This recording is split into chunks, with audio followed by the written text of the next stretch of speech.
There's only one place you can hear Jonathan Mosen, and that's right here, the home of the fun guys.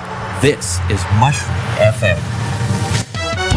Mosen at Large is coming at you shortly here on Mushroom FM live, and then after that at 5 o'clock we cut way over to Canada, and Steve Cutway is here. He's got more music of the Supremes, among other things, in the early years. Dan Sweeney has another look at one-hit wonders over the years at 7, and we go live to Iowa and Snow White FM at 8. All the way to South Africa after that. I tell you, we're jet-setting all over the world with Gary G. He's on at 11 Eastern. Mushroom FM. You may not like the taste of mushrooms, but you'll love the sound of Mushroom FM. This mushroom is magic. Mushroom FM. I'm Jonathan Mosen, and on the show today, can artificial intelligence make inaccessible websites a thing of the past? Or are they high-tech snake oil that can cause more problems than they solve? The entire show today is devoted to accessibility overlays and their current leading proponent, AccessiBe. Mosen at Large Podcast.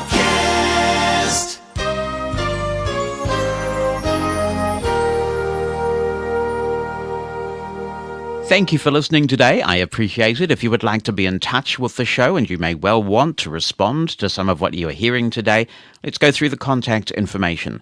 My email address is jonathan@mushroomfm.com, and that's JONATHAN@mushroomfm.com. You can send in an email attachment recorded on your PC, your smartphone, anything that'll record an MP3 or an M4A file, and attach it to the email, or you can just write the email down if you prefer.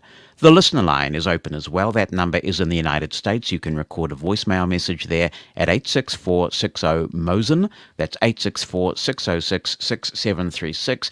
And particularly if you are listening to the show live on Mushroom FM or the Mosen at Large Facebook page or YouTube channel, you can use the Twitter hashtag Mushroom FM. So just write the number sign and Mushroom FM all joined together. And listeners can also, of course, track that hashtag.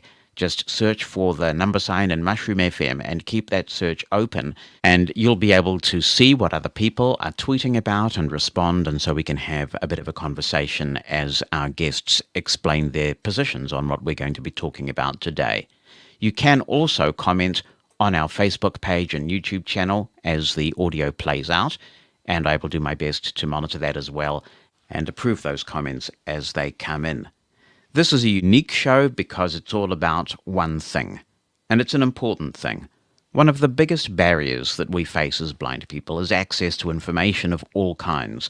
The first step is making sure that we get access to the right assistive technology to meet our particular needs, and then we know how to use it. Some of us can pick that up ourselves, others need a helping hand to do that. Then if we can learn to use the World Wide Web well, it can be a game changer.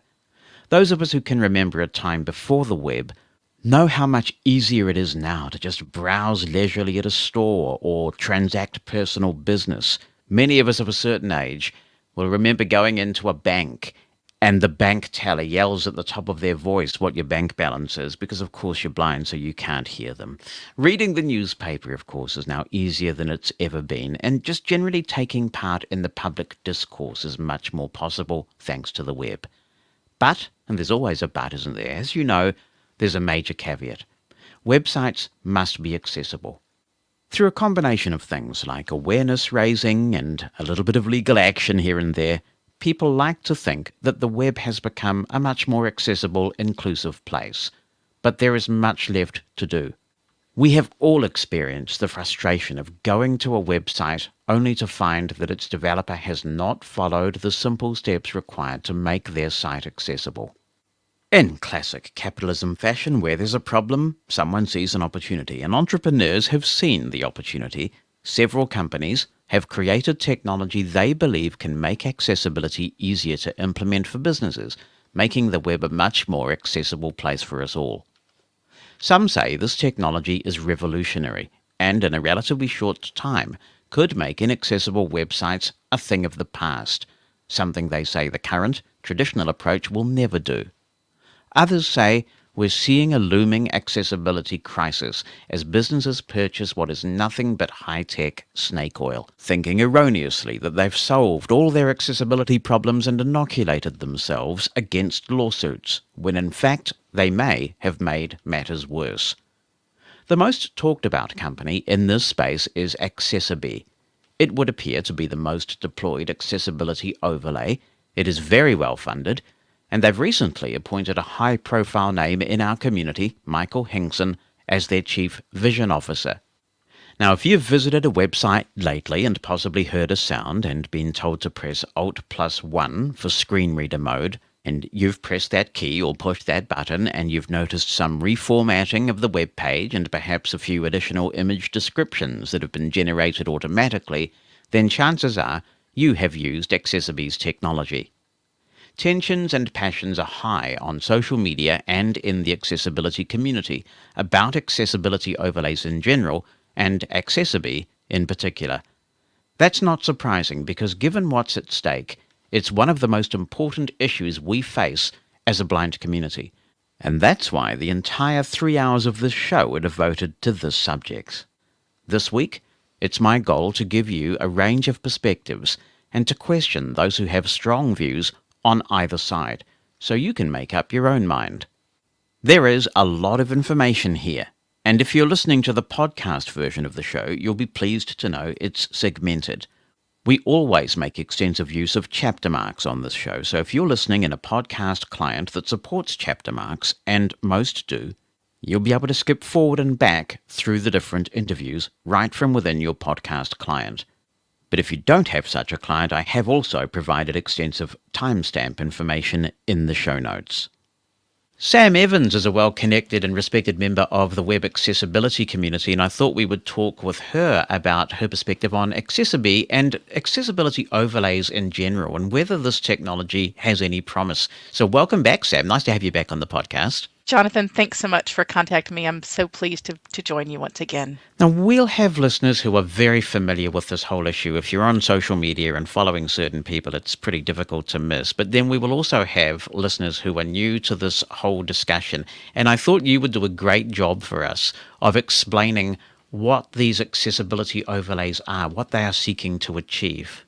From my perspective, and I'll premise this by saying that I work with a community of disabled people, blind people, accessibility professionals, and practitioners whose sole effort in both their personal and their professional lives is to make the digital experience inclusive for everyone and accessible for everyone using their technology of choice. Accessibility overlays have become really popular, and I think that they're part of a wave of interest and business opportunities, probably from an entrepreneurial perspective, of, hey, people are concerned about this.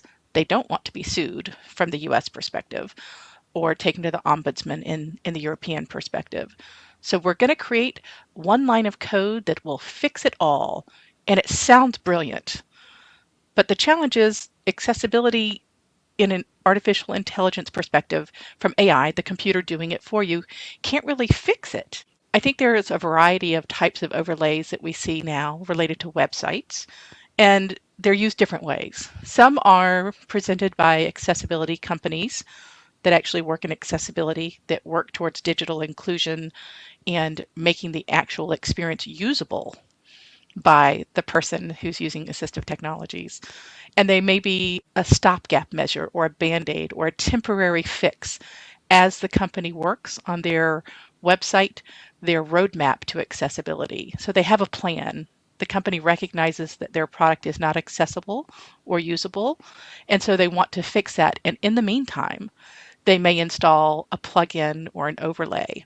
There are other plugins that work with JavaScript libraries to help people who are using CMS products, platforms where you go to a company and they create a website for you, but you can't actually get to the underlying code to remedy those problems that make the websites inaccessible. So there are accessibility companies that write plugins that allow you to kind of overwrite that without diving into the code. You're not breaking anything to actually implement accessibility best practices. And then there are accessibility overlay companies that I don't believe are actually accessibility companies.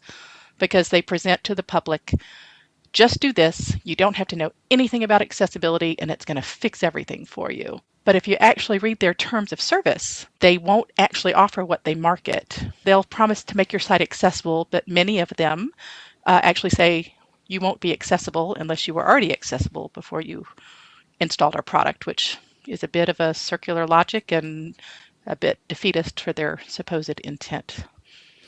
But many of them introduce additional problems and challenges for people who use assistive technologies, whether it's selective color coding and that looks a bit like if people are using reading technologies that use their eyes for vision, they might highlight a line of code or a line of text that you would see on the screen and it scrolls up and down, but that's very distracting for many other people. But a lot of the overlays don't work with screen readers. They don't work with text-to-speech, and they don't work with inputs other than a mouse, which then begs the question, what are they solving? When I've been looking at this as a user, I see a number of things going on. Sometimes you see that when you turn this mode on, you might get a few more regions on the page. Sometimes there might be text that's in a largish font that isn't rendered as a proper HTML heading for your screen reader to navigate to with this off, but AccessiBe is seeing it as a heading and rendering it as such when you turn it on. Do you think there's ever a situation where they might add value, or is it just fundamentally flawed technology at this point?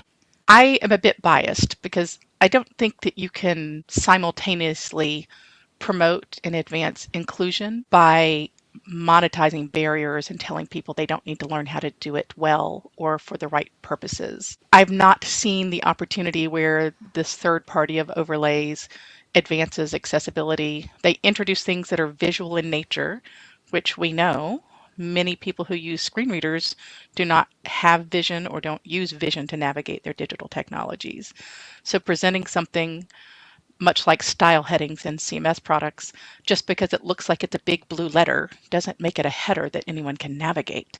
I don't find the value add in them. I find a big danger in the damage that's done in the work towards inclusion and accessible content. It wouldn't take any more programmers to correct these websites than it does to program them incorrectly to start. So what happens is there are companies and organizations that think, everything is fixed, it's all great, I have nothing to worry about. But they aren't going to discover until they lose those customers. Their customers can't pay their rent, they can't pay their bills, they can't find the content they need. The other thing these third parties, this third group of overlays does is they assert that so-so alternative text or a text description, a text equivalent of a graphic, doesn't really matter. One that I saw last week is supposed to be for a high-end retail shop, a high-end retail clothier, and the alt text said, "Woman folding laundry." But the image was of a very flashy looking woman standing picking through very flashy looking clothes as if she were having a delightful shopping experience. So these products don't validate because they can't. They can't say this is relevant information. They don't tell you that it's a relevant text link. So you're still not going to know, if you don't have vision, what the link is taking you to. They also assert that graphs and data don't exist on websites, so they don't address it. And I'm trying to imagine how this concept exists in the business world, to say that data and tables and infographics don't exist in the 21st century.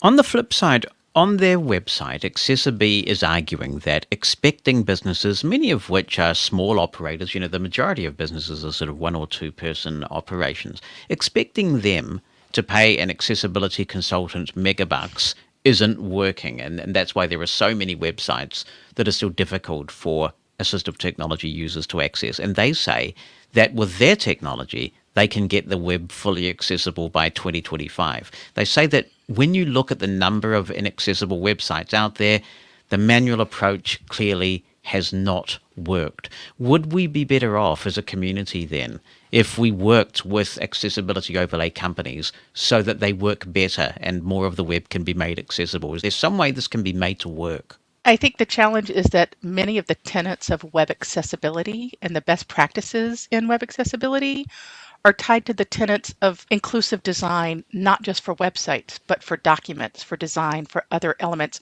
And if we dismiss that as the core, it's not any different than built environment saying, in order to have an accessible structure, you must make this a usable experience from the front to the step to the doors in all of the rooms. Avoiding the reality of making inclusive design the best practice is not making progress. So let's talk to what their claim is. They claim that small shops would have to pay $10,000 for an accessibility remediation. The reality is these websites that are set up for $150 or $200 are mom and pop, or it's my side gig. We helped a really big one of those take an overlay off their website, and it took me, not a technical expert, 2.5 hours to explain to them how to choose an accessible WordPress theme and have everything look and act the exact same way. 2.5 hours. You'd be maxed out at about $500 to fix that if you paid somebody that was a high-end accessibility expert. This is what got me curious when I was doing my research for this show today, because there are so many accessible themes and templates out there for the major CMS, and I apologize, I didn't de-jargonize the CMS thing. So the content management systems like Drupal and WordPress, which are the two big ones, and WordPress is by far the biggest. But there are many accessible options that actually adhere to good coding. So it's not necessarily an expense, is it? It's a public education thing about making sure you make the right choices. I would agree. And the last time I looked, which is a few months ago, WordPress had 97 accessible themes. And I just helped this agency change a theme. Literally, it was put it in a sandbox, change the theme, let's make sure it works. Here you go. Do these 5 things with your content and you will be good. And they were done. And the majority of the websites, the biggest challenges are things like color contrast, contextual links, alt text, simple things that you don't have to have an advanced technical background to work with if your underlying core is done. So picking the right content management system theme, or having somebody come in and change your CSS if you don't know what that is, your content style sheets, if they can get to that and make edits. We're talking about small changes, and we are not talking about thousands of dollars for the average small business. We're not. It just simply isn't true. It's a scare tactic. When people use scare tactics to scare people away from talking about disability and inclusion, they're working quite counter to the premise of accessibility and inclusion. And that's dangerous, in my opinion. I think that the premise that accessibility in any format is a checklist of one and done or one line of code and you don't have to worry about it is dismissing disabled people across the board and suggesting that I don't have to worry about those people anymore, as opposed to I want the human experience to be as robust and inclusive as possible, so I'm willing to learn how to do this in a better way. You have also been quite vocal on Twitter in particular about the way that AccessiBe is marketed. Can you tell me about some of the concerns you have regarding representation of the product and the service? If we are honest about what we're selling and what it does and doesn't do, I wouldn't have an issue. But what they seem to advertise is not at all what they do. It doesn't actually make a website accessible, usable, or compliant. And their own terms of agreement expressly say that they will not do that, and it doesn't protect you from litigation. They're happy to state it if you read the mice type or find the right policy page. So their premise is, and it's a brilliant marketing campaign, and they've obviously put their venture capital into marketing and advertorials, but what they're selling is not what they're actually delivering in product, and it's a bit disingenuous. AccessiBe has said on their blog that they have been subjected to a disproportionate amount of harassment. They've also described what they perceive as hostility directed towards them. Sometimes social media beat-ups can kind of get out of control. Has the quantity and the tone of the dialogue been proportionate on social media about AccessiBe? What I've seen for more than a year is disabled people, blind people, deafblind people, people with reading disabilities and cognitive disabilities, give them direct specific, actionable feedback, and they deny every piece of feedback that's provided to them, but then ask people to come off to the side in quiet, not in public, and want people with disabilities to do usability testing for them, which is a product and service they should be paying for on their own. They have gone through and claim they have addressed this, but several members of their staff and employees have come out and been beyond aggressive and calling disabled people and accessibility practitioners and professionals grifters and greedy consultants and trying to take tens of thousands of dollars from poor businesses. And that was very much one of their tactics for the better part of a year.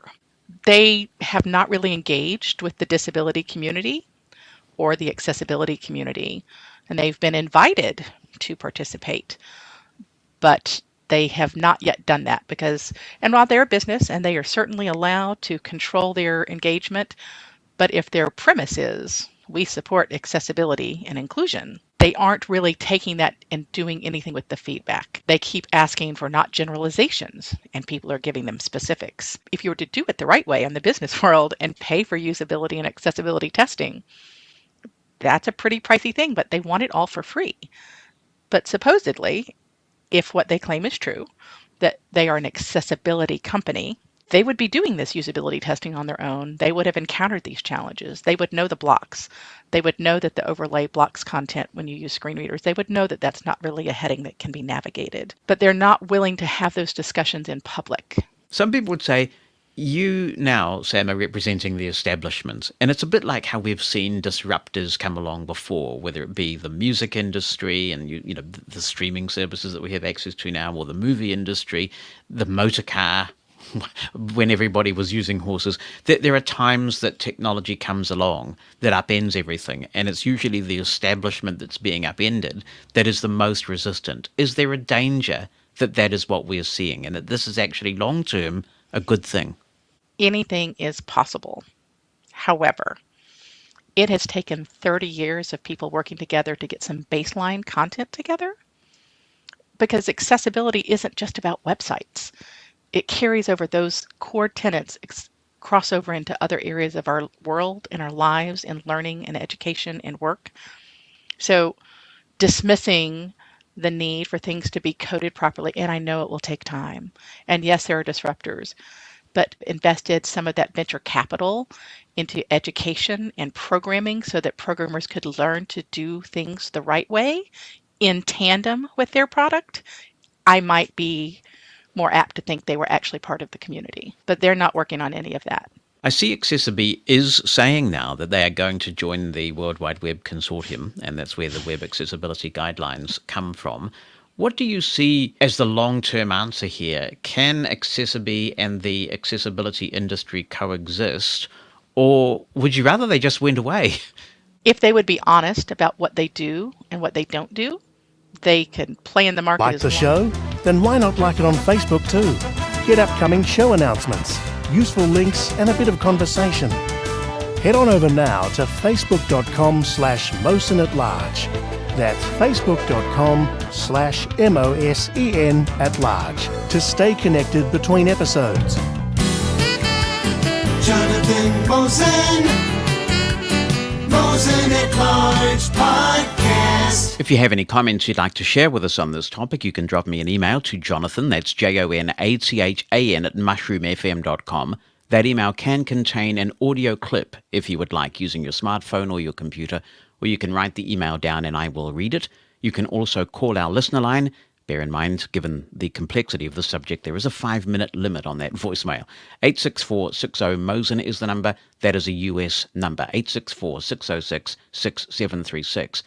I'm going to read a listener email now from Stephen Clower. It is lengthy and it also holds some strong opinions. Rest assured that I will be putting many of these to Michael Hingson later when he comes on the show from AccessiBe to talk about the product and some of the concerns that have been expressed.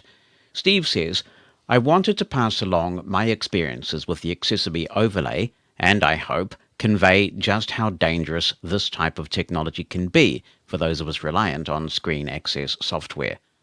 To start with, I have been fighting for access in my personal life and on behalf of others for over 20 years now.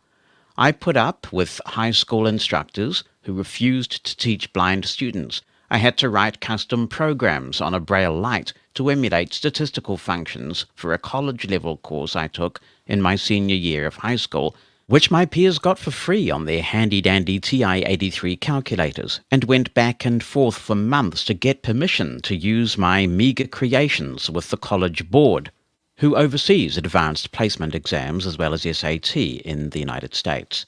I performed similar work throughout college. More recently, I worked on projects such as implementing the initial version of the Health and Human Services Office on Disability homepage, supporting and writing features for the now retired Windows screen reader, wrote the GW Connect Skype client, which was popular some years back, performed accessibility remediation services for state ACA websites, added screen reader access to the HAM exam online testing system, so prospective or existing blind radio amateurs can take remote exams in 2020. And I have most recently helped make one of the most popular online math tools, Desmos, accessible to persons with disabilities. I mention all this to establish that I am conversant with accessibility standards across a wide range of environments and have plenty of experience implementing them in the real world. My first encounter with the AccessiBe overlay occurred last summer. I use Namecheap, www.namecheap.com, as my domain registrar and web host. The time had come to make some changes to my account. I forget specifically what I was there to accomplish or renew. Regardless, I do remember very clearly a button instructing me to press it for something called screen reader mode. I also noticed the page was alerting me to press the button precisely every 10 seconds.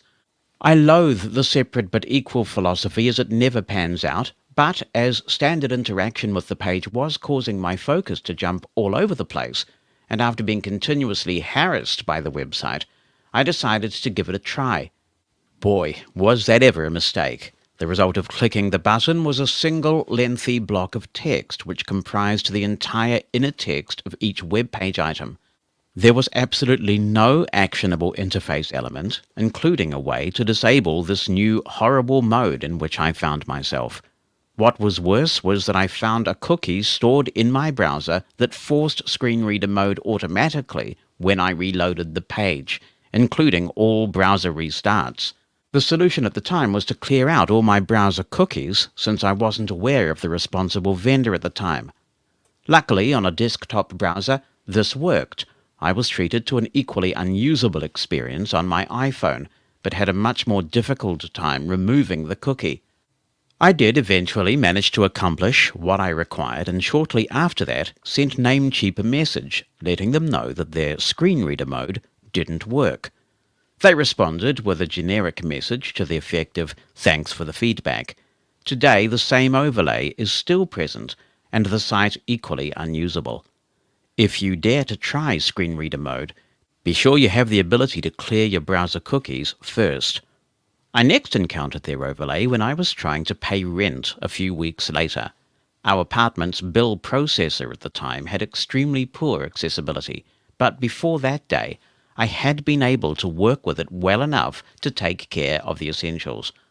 When I loaded the site on that fateful morning, the first thing I heard was, "Press Alt+1 for screen reader mode." This sure felt familiar, especially once I began to hear the prompt repeated every 10 seconds. Curious, I decided to give it a try. The results weren't quite as bad as Namecheap. I was at least still given the option to turn the screen reader mode off by pressing Alt+0. But what I discovered was much more messy and by no means any more usable than what was there before the overlay had been added. For starters, the untagged divs that included on-click listeners, essentially items pretending to be links, had been changed into headings. My keyboard focus would randomly jump about the portal if the page happened to scroll. Random bits of JavaScript peppered the page. Most distressing of all, however, was that the workflow for adding a bank account and scheduling a payment had been effectively neutered. No matter what I tried, I could not make the interface respond, even when switching back to the, quote, cited version, unquote, which also brought the return of those continuous ARIA alerts. I eventually wound up calling a cited friend to help me write a check, something I have rarely had to do. How humiliating, and what a tremendous step backwards. As is all too common, I was unsuccessful in contacting anyone who had the ability and or desire to correct the issues I discovered. I did, however, realize that the behavior I encountered between two websites was way too similar to be mere coincidence. I did some sleuthing and discovered that both pages were loading the exact same JavaScript from a company called AccessiBe. After visiting their homepage, I knew I had hit the answer. AccessiBe, a company claiming to solve so many accessibility problems for us poor disabled folk, was responsible for these disastrous user experience regressions.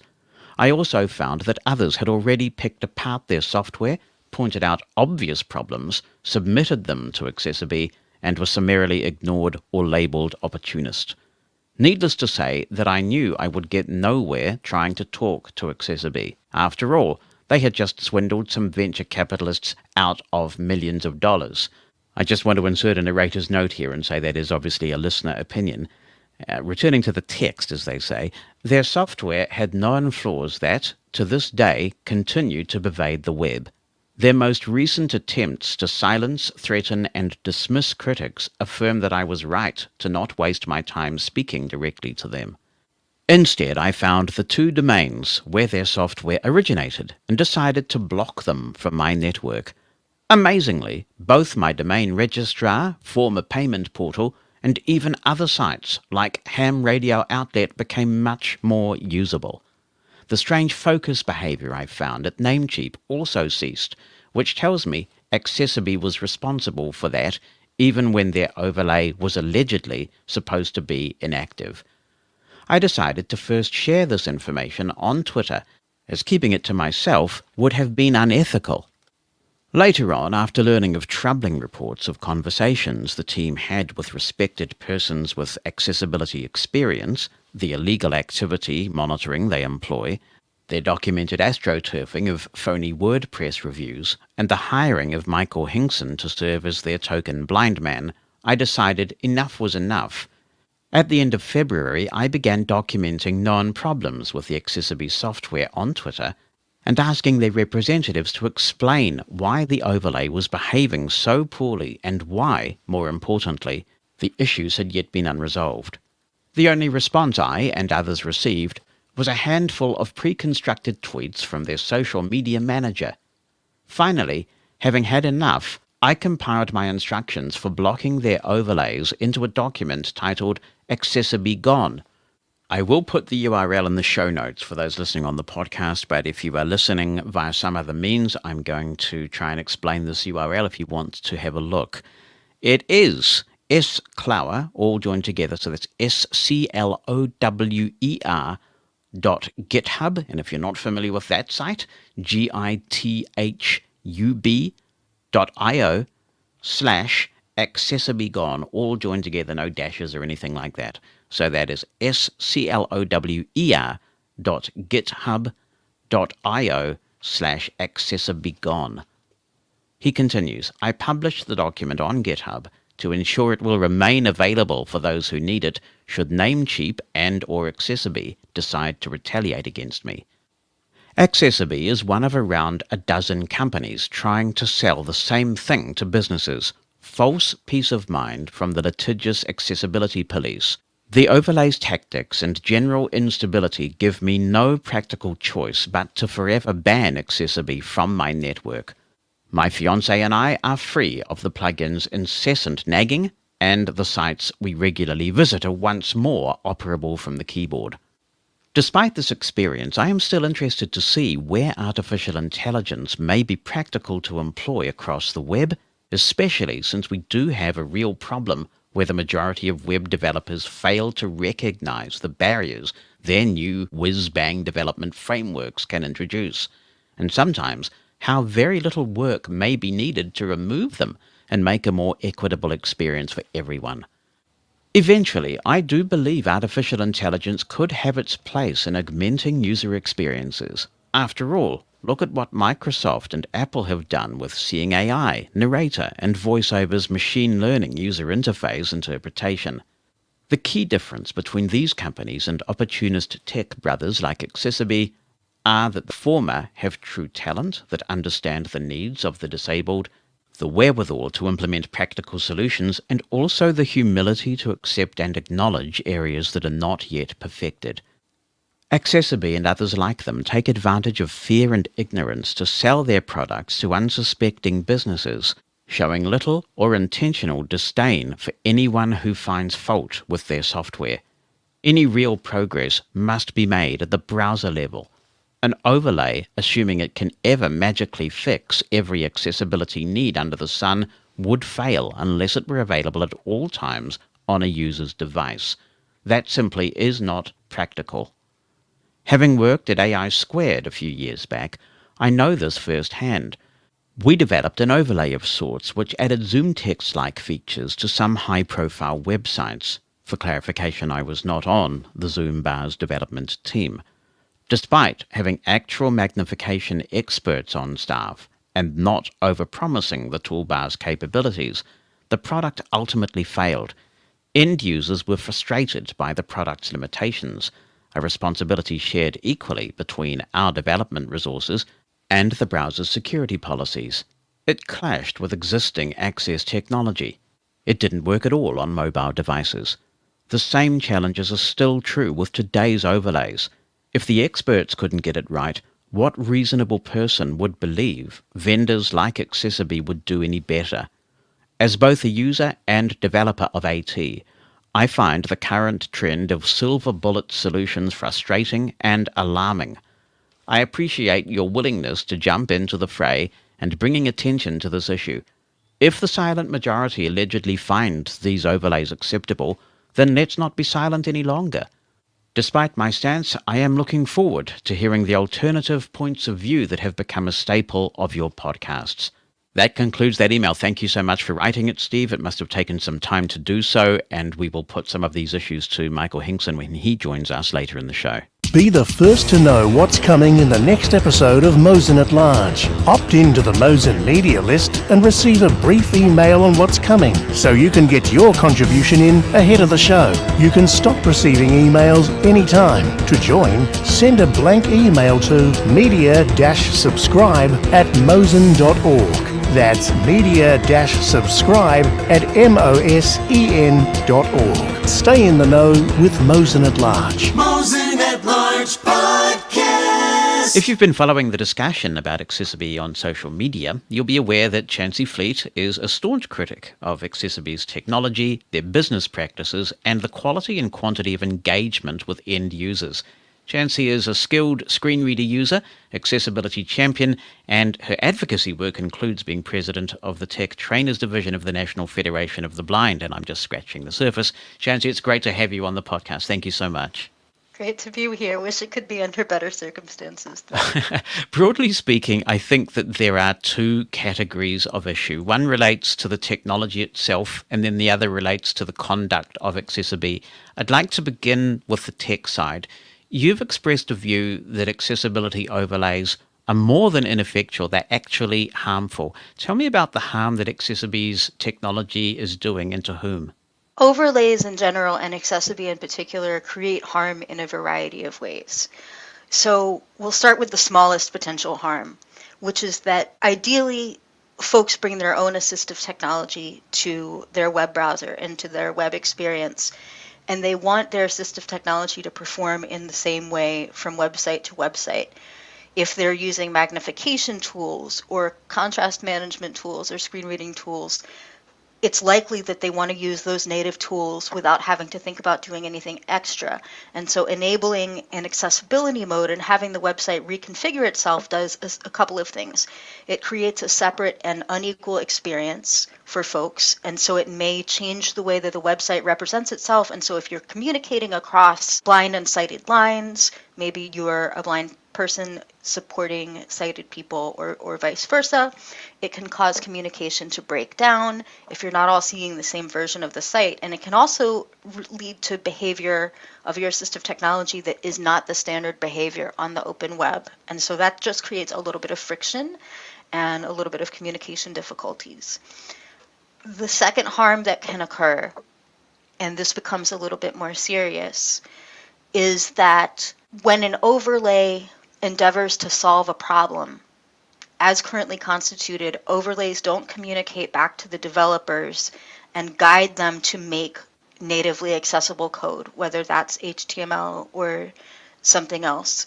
And so the Band-Aid gets slapped on, and maybe on the user side, there's sometimes a passable experience, but the developer hasn't learned anything. And so throughout their career, they're going to continue to engage in the inaccessible practices that needed to be remediated, both on the website where the overlay is applied and everywhere else.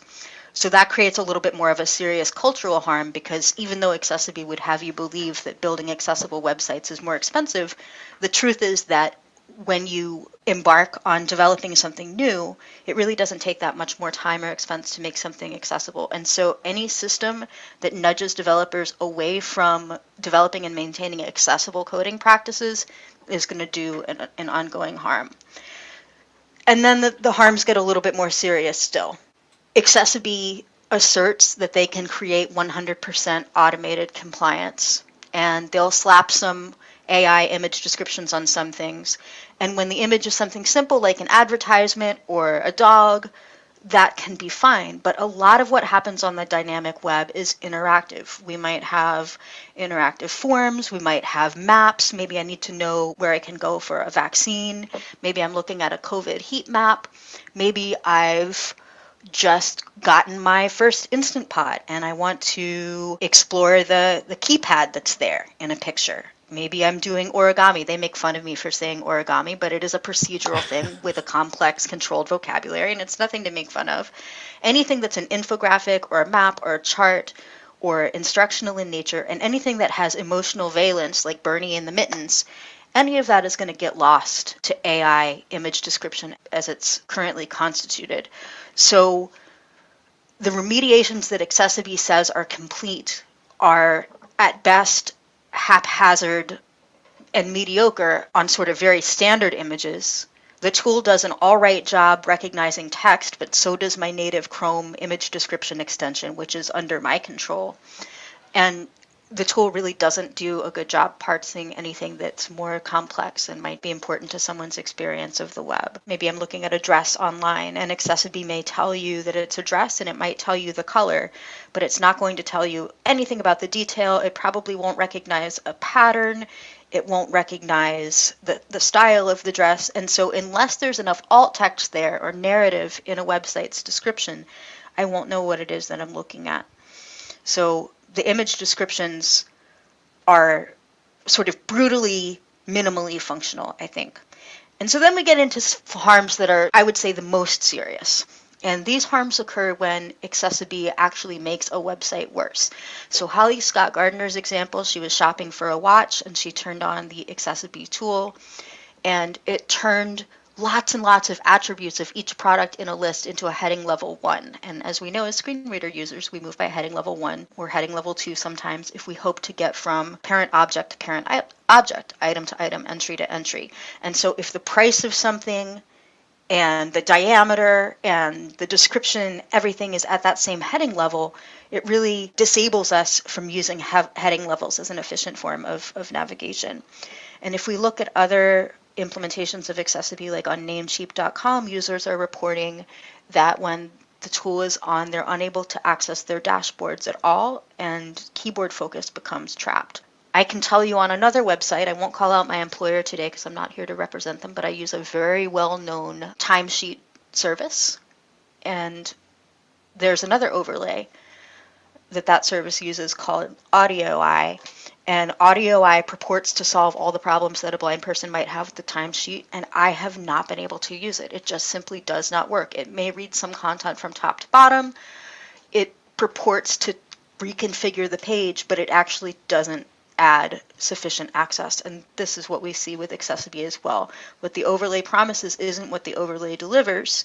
So unsuspecting sighted folks procure this technology. They think they've done their due diligence on accessibility. They think they're accessible. And blind folks suffer the consequences. And there's this increased friction when blind folks start to report that a website's accessible and the overlay's already there. The frontline staff are going to say that we have this accessibility tool, don't worry, it's already been implemented. And there's so much more friction to even get the company to listen that something's not accessible when they're convinced that they've done the right thing by using an overlay. In your experience, if you don't want to use the overlay once it's been added to a website, is it easy to just completely get rid of it, discard it, decide to use it the way that you did before? It depends. There have been some times when AccessiBe has been relentlessly intrusive and has repeated press Alt-1 for screen reader mode, and it's been overwhelming. In my recent testing last week on the Barilla Pasta site, I used AccessiBe with my iPhone, and it was easy for me to get into screen reader mode, but when I tried to exit screen reader mode, it would say, if you exit screen reader mode, the interface would be hidden. Are you sure? And I would click that I'm sure, and then it would bring me back to screen reader mode, and I was in an endless loop. And I think I was able to touch a different area of the screen finally, rather than swiping, and get myself out of sort of the Bermuda Triangle of accessibility, but it took me about 5 tries, and I'm a pretty advanced voiceover user.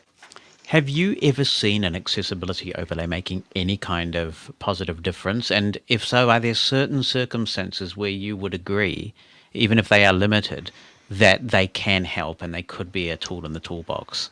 I haven't observed one to make an experience better for me. Often when I don't use an accessibility overlay, let's say the Barilla site, the Barilla site happens to be pretty accessible already. I noticed that they use alt text in a lot of situations. I noticed that their recipes seem to have the proper heading levels. So it seems like they're fairly accessible and we're already doing the work, and I'm not sure what value AccessiBe adds. I do think in theory that it's possible for third-party embedded tools to provide some limited utility. I'm really concerned about how that's executed and what that does to accessibility, development culture.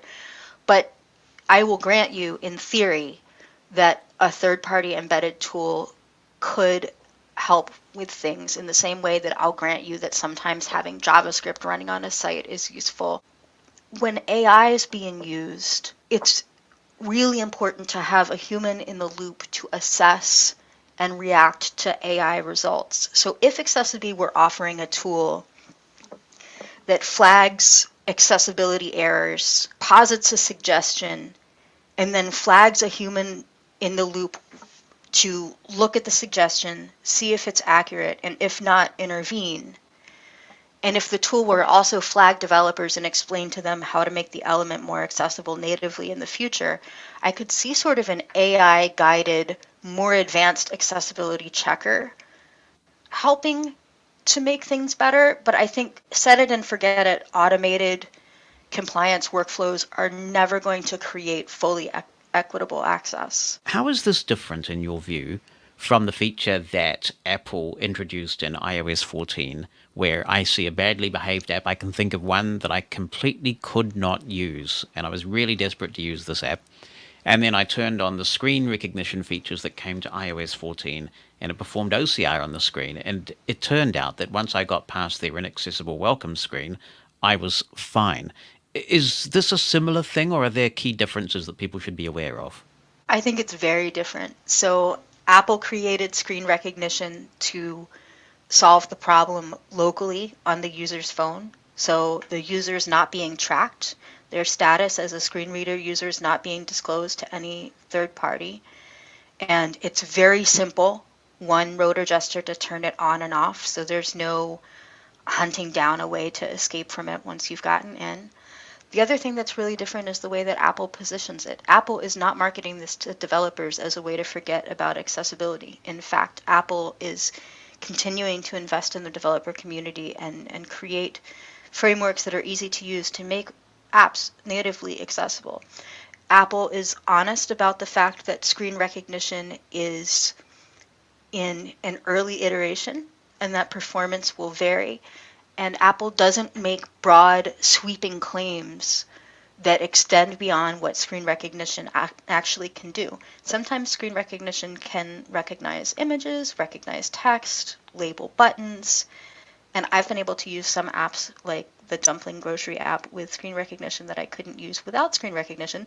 But sometimes screen recognition will actually make an app worse. And so I have to use, just trial and error to see when it'll work and when it doesn't. And it belongs to a tradition of other tools like OCR and computer vision that when they're run on the user side as part of a user's kind of Swiss Army knife of tools dealing with inaccessible content, they're great, but they're not put out as a developer side solution that excuses developers from creating inaccessible content.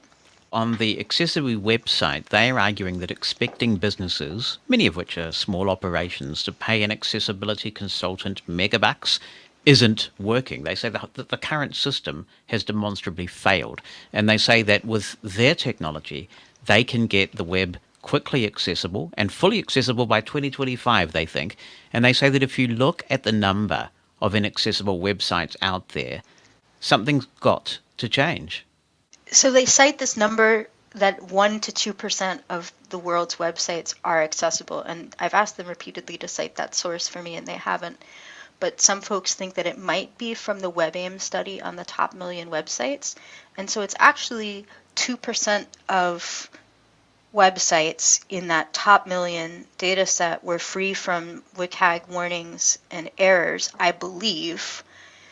So that doesn't mean that 98% of websites are fully inaccessible. That means that there are just errors and omissions on those sites. So for example, maybe I'm visiting a site and the semantic structure of the headings isn't optimal, or data that should have been presented in a table hasn't been presented in a table. That may or may not lead to an actual usability barrier that's so serious that I can't access the website. I would say that most of the websites I need to access on a given day, I can kind of fight through. And I'm not excusing the state of accessibility now, but I think claiming that only 2% of the internet is accessible to blind people, I think that that's a false claim, and it invokes the never-ending task of fixing that 98%, where the reality is that if we just iteratively continue to evolve standards and educate developers, particularly we get developers in the educational pipeline and early career to understand best practices around accessibility, and we make it easier for frameworks to natively support and guide developers to do accessible practices, we're getting a more accessible web. There's more accessible content on the web right now, I can guarantee you, than there was 10 or 15 or 20 years ago. And I think documentation around accessibility and the community around accessible development has accelerated the growth of accessibility, and I think a lot of the rich web apps that we use these days do have robust accessibility. And for those small and medium businesses that are deploying templates, the solution is not to just play whack-a-mole and repair things on the client side. The solution is to hook up with the template providers and develop more accessible templates. In terms of the way that AccessiBe markets its technology and engages, or doesn't, with the community, following some of the concerns you've been expressing, I understand that you were one of the people at the meeting referred to in their blog post, and about that they say, recently we participated in some meetings with advocates of the traditional approach. The idea was to bridge the gap between the two approaches, establish that we share the same goal and are on the same team, and get their perspective on solving the industry's major challenge, which is to make the internet accessible in the foreseeable future. Unfortunately, they say, they were unwilling to discuss this question. Every time we tried to bring the discussion to the main topic, they deflected it by focusing on things like origami, there you go, messaging, and our business model, that we are happy to talk about and have addressed and will address again later on the post, but are far from being the main issue when it comes to solving web accessibility. And they then say that you didn't have any answers. Could you tell me about that meeting from your perspective? Yeah, I'm happy to. It's a little hard for me to talk about, but I'll do my best. So Michael Hingson initially invited me to a meeting to discuss AccessiBe, and he said he wasn't sure if I'd heard that he joined the company. And I replied and I sent him some reading, Adrian Rosselli's and Carl Gove's articles, I believe I sent, and said, hey, Mike, I'm concerned about you joining this company. I don't think we need a meeting. I would urge you to think about what lines you don't want to cross if you're going to work with these guys, because I don't think that they're doing a good thing. I don't think we need a meeting right now. I'm happy to talk to you about anything else, but we don't need to talk about this. And he responded and said that my insights would be really valuable, and he wanted the meeting more than ever. And so I said, all right, because I've known Michael for almost 20 years. We're in the Federation together, and I never want to say no to a Federationist who really needs something. Then he sprung on me that one of the founders would be joining, and that's when I reached out to Adrian Rosselli and said, hey, could you come to this meeting with me to speak from the technical side? And Adrian agreed. When we got to the meeting, there were actually two founders there. The most memorable was the CEO, Sheer. And right off the bat, in the first 10 to 15 minutes, they were using the word misconceptions, telling me that I had misconceptions about their product and saying that they were concerned about my social media posts. I tried to step through some ideas about what AccessiBe can do now and what it can't do. So among the things it can't do is to remediate a table that's been written into CSS and make that an actual semantic table. As Holly pointed out, it doesn't handle headings very well. The image descriptions and form labels are of limited utility, and sometimes it breaks access. I mentioned origami because that's just always something that's a good example or top of mind for me, and I feel like they've kind of polluted my relationship with origami because they chose to take that one thing that I said in the span of like 5 seconds and mention it about 6 times in their blog, I guess to minimize me or shame me because it sounds like a silly thing or a niche thing, which I guess it is, but I mentioned it in a sentence where I also mentioned infographics, charts, maps, COVID statistics, IKEA instructions, any kind of image where AI is going to fail. I made a couple recommendations. One of them was that the deceptive marketing has to stop. And so this idea of effortless automated compliance has to stop because the tool just doesn't work in that way. My other main recommendation was that the company do an internal audit, not an audit open to the public, but an internal audit where they could look at the performance of the AccessiBe tool across a range of different content types and elements and make an honest accounting for themselves of where the tool creates valid semantic structure, valid tables, valid image descriptions, etc., and then bring their marketing and their claims into conformance with what the tool can deliver right now and create a situation where developers can be flagged to pop in and create human in the loop accessibility when the AI can't be relied upon, and they could use that workflow as a way to educate developers, show developers how the code should look, and get humans in the loop to remediate the code. And I think AI could be really powerful at helping with that. They wanted to focus more on the marketing and the message. When I said to Michael, I didn't want to focus on marketing because marketing was the tip of the iceberg and I wanted to talk about company culture, he said, I can't really talk about internal audits or company culture because I'm not there much. And I said, Michael, what do you mean you're not there much? And he paused and said, well, they're in Israel. And I said, we're all remote now. So I get the idea that he's been tasked to kind of cajole the critics and massage the message. And I don't get the idea that he feels empowered or motivated to make any cultural change. And that's a shame because they are getting a lot of funding. They seem to be smart enough people, I suppose, and they could be working with the community to solve a problem and use a hybrid approach that might actually be of some benefit, but they continue to perpetrate these collective harms. The tool as it's currently constituted breaks access on some sites, and on many others it just puts a Band-Aid over no wound because the website's already fairly accessible. And it's just not helpful to us, and it's not helpful to the businesses that are purchasing something that frankly doesn't work. I think what he might say is that you're attributing motive to some degree there, and that he genuinely believes that he has seen AccessiBe's overlay making an appreciable difference to the way that blind people can access websites, and that's why he got in touch with them originally to be a reseller, and they kind of brought him into the company because of his enthusiasm and, of course, his high profile. I've asked the Twitter community and I've asked him to point out some websites to me where AccessiBe does a really stellar job. I would love to see it working well on one website that was previously inaccessible. And I've checked out AccessiBe's own website. It has a lot of WCAG errors, a lot of heading level ones where heading level ones don't need to be, a lot of links that are broken into a down arrow and then a link. And AccessiBe's tool doesn't remediate those issues, doesn't really improve things. And I've browsed around on Avon and Barilla and a few of their other brand sites looking for a time when AccessiBe seems to make an appreciable difference. I can't find one and no one else will tell me about one. So I'm just not in possession of an A/B test where I see that the A for AccessiBe is helping.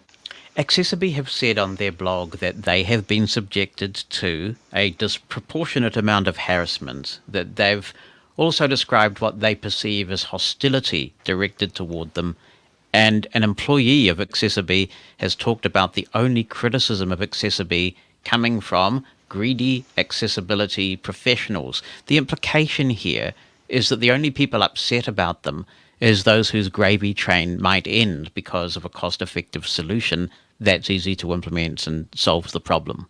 Well, I'm not on a gravy train. I work for a nonprofit and we are not in the accessibility consulting space. I'm a tech educator and my primary motivation is protecting users and businesses from predatory practices or from products that don't perform. And that's been my alignment all along, all through my career. I've never been an accessibility consultant, and I don't have any vested interest in seeing this company or any other company fail. Ideally, I want every company in this space to perform with integrity and effectiveness, and they just don't. As for hostility, I think unfortunately it's a very familiar feeling to be called hostile. They haven't called me hostile by name, but they used the H word in the same article where they said origami 6 times. So if you know me, it's pretty clear that they're pointing at me and some other critics. It's a pretty common tool in the Silicon Valley kind of bro culture arsenal to call someone, not always but often a woman, not always but often a marginalized person, hostile when they speak truth to power and when they don't want to engage on the other party's sort of limited terms. What I will say is that at no time have I made any personal attacks, and I wish Michael well. I think that he needs to find some clarity and bravery about where he finds himself. I think his image and his profile are being used to the advantage of the owners of this company, and I do believe that he entered the relationship with the company with some kind of sincere motivation, because I've known Michael for a long time and I think he'd need to have some fundamental belief in the technology. Maybe they're really excited about what it will do 4 years from now. I don't know. I'm not in Michael's head, but he's not understanding that the company in 2021 right now, by peddling a product that doesn't work, is causing harm to our people and to businesses. But, you know, there's no hostility in my heart. I just don't want folks to be subjected to any technology that's harmful, and I don't want false marketing to happen in the accessibility space, and I don't want people like me and the other critics to have to continue to wear out our voices and use our valuable time defending and protecting folks against this product. I would much rather we be organizing for positive change and building things and building confidence in the community. This is not a hobby. This is not something that I want to be doing. It's actually pretty demoralizing. But somebody's got to stand up and say enough's enough. These overlays don't work, and businesses need to be warned. As an experienced advocate, you'll know that obviously outlining your case is the first important step, and then the next step is a clear kind of call to action, I guess, something that people can do. What do you want the outcome of all of this attention to be? I would love for the major consumer organizations to get together and draft resolutions outlining the harms caused by these overlays. I would love a campaign that educates brands that are either working with these overlay companies, not just AccessiBe, but all of them, about the harms that these overlays do and the untested nature of their claims. I would love for folks to start publishing their own experiences with overlays, maybe in video walkthroughs, so that developers can see what really happens when actual users attempt to use these products. And of course, I would love it if the companies that currently develop overlays would divest from that strategy and pivot to a strategy that uses AI and other resources that they may have to suggest and guide remediation and make remediation easier, because there does often need to be a human in the loop. I'm not really feeling that any of the overlay companies right now is ready for the transformational change that I think that they would need to become a responsible member of the accessibility ecosystem, but, live in hope. And they've joined the W3C, so is that a step in that direction? I don't know. It could be, but I think that they need to reckon with some of their corporate behavior, pull the deceptive marketing ASAP, and make a statement to the community that they've heard our concerns, that they know where their shortfalls are in performance, and that they are committed to retooling their model to align with actual WCAG guidelines, to inform and educate developers, and to prioritize preventing the creation of additional barriers for users with disabilities. Is there any other aspect of this issue that I haven't covered that you wanted to convey? I think AccessiBe is right about one thing, which is that they're catching a lot more flack right now than the other overlay companies. And that's because Michael, their new chief vision officer, has very assertively pursued meetings with vocal critics. And when you get the attention of vocal critics, we engage, we push back. And so the AccessiBe hashtag has been super active, and we're doing everything we can to educate folks about AccessiBe in particular. But we do need to kind of zoom out and realize that UserWay and AudioEye and all those other overlays are also a clear and present threat. AccessiBe seems to be growing faster and doing more assertive marketing, but we do need to be aware that it's an entire industry of overlays that we need to confront, and that if we are actually going to prevent collective harm and prevent bad business decisions, we have to be conscious of that in the way that we react, and it really does mean all overlay companies. The products that they're presently offering don't confer meaningful accessibility, and it probably isn't a great long-term strategy to focus on any one company to the exclusion of the others. So this will inevitably come up at the NFB convention, won't it, by way of resolution? I hope it will. You'll make it happen, I'm sure. Jonathan, I'm so fatigued. I almost didn't take this interview, even though it's really important. I've been asked to interview with a few other folks. I can't tell you how great is the emotional toll of telling a company every day, here are some specific situations where your product's not performing. I've given some really specific examples, including some domains, so have other folks, and their messaging is just relentless and reductive, and the straw man arguments that get made, and the just picking up on origami, like the weakest word that I said in an hour of time.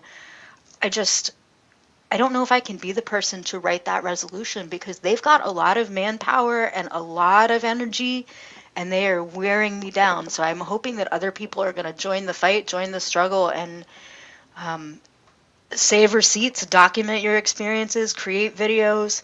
I hope somebody else steps up to write that resolution, because at some point I have to think about my mental health and think about my day job and just make sure that I'm not in the eye of this hurricane forever.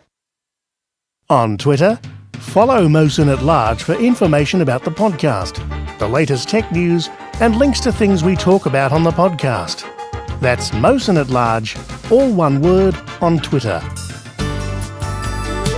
Mosen at Large Podcast. Podcast. To offer the AccessiBe perspective, I'm joined by Michael Hingson. Now, Mike is blind himself, and many will know his name as a 9/11 survivor when he and his guide dog Roselle escaped the World Trade Center. In recent years, among other things, he's been an author, a motivational speaker, and he spent some years at IRA as well. Good to have you with us, Mike. Thanks for coming on. I appreciate that. Thank you. Glad to be here. It's a privilege and an honor. Now, your role at AccessiBe is Chief Vision Officer. What is a Chief Vision Officer, and how did you get involved in AccessiBe? Well, it's a title I helped create.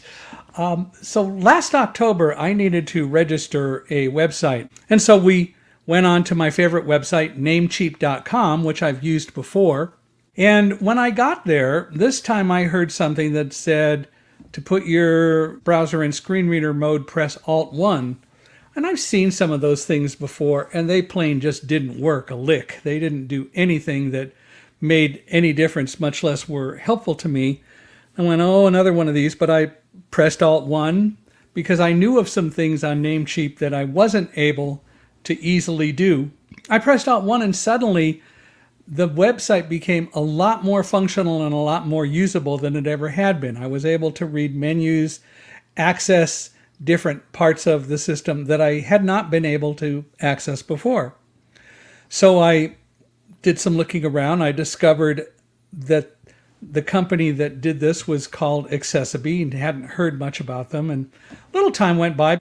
But anyway, eventually I got back to it in November and said, I gotta go investigate this AccessiBe thing some more. So I did a lot of investigating on the webpage and found a lot of claims like we make your website accessible or we can do this to your website and so on.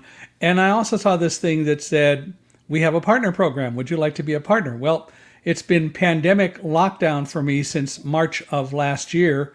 I returned from an event in New York where I spoke on March 5th. I came back on March 6th and went into lockdown immediately and have been so ever since. And speaking engagements basically dropped to zero. So I went in and looked and it said if you sell AccessiBe, you can get 20% of sales and a variety of things like that. And I decided, well, nothing ventured, nothing gained. It's a potential income stream, so I'll try it.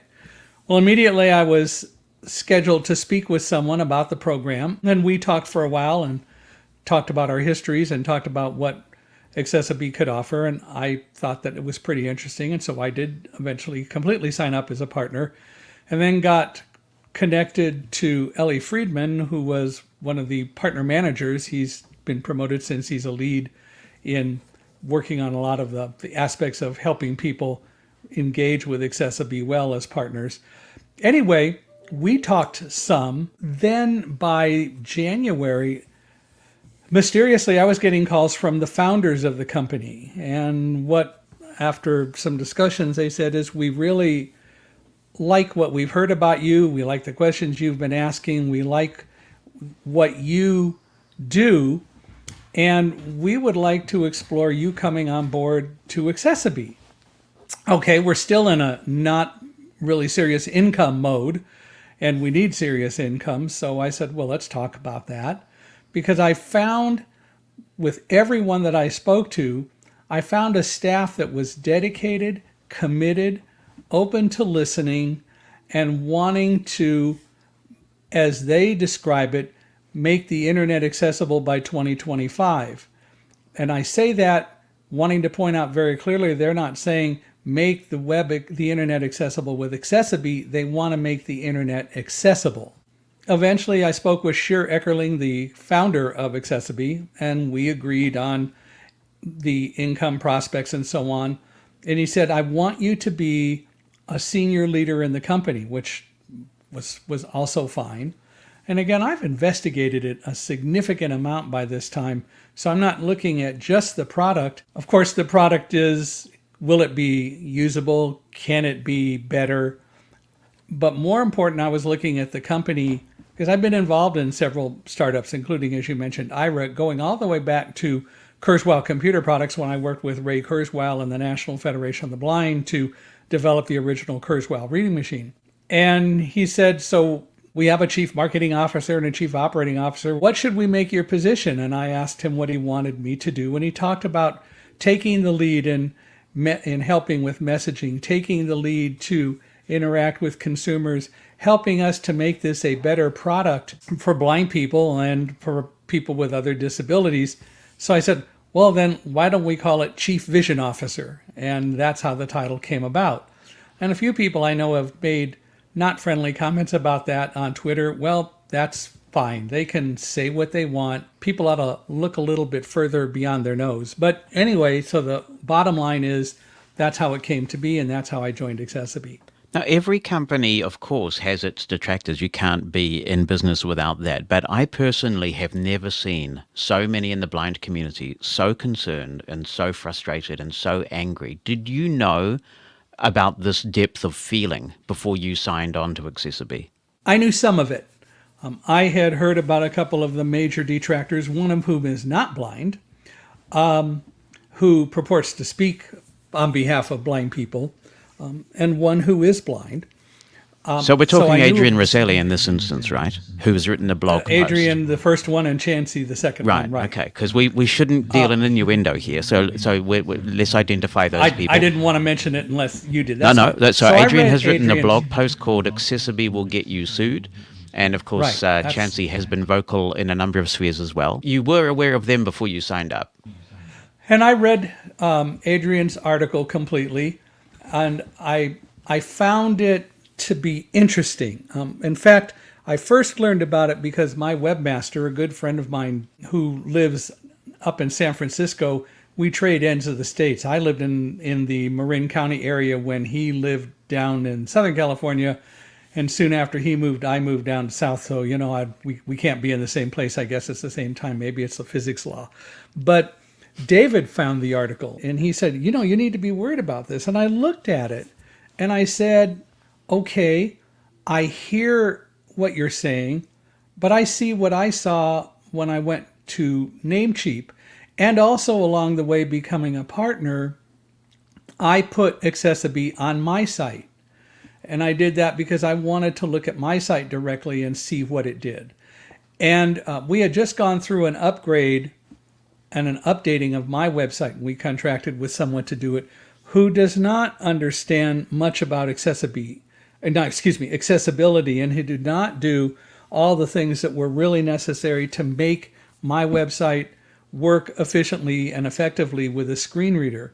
But AccessiBe fixed most all of the things that I found that were problems. And it fixed some things that I had forgotten were on the site, such as images.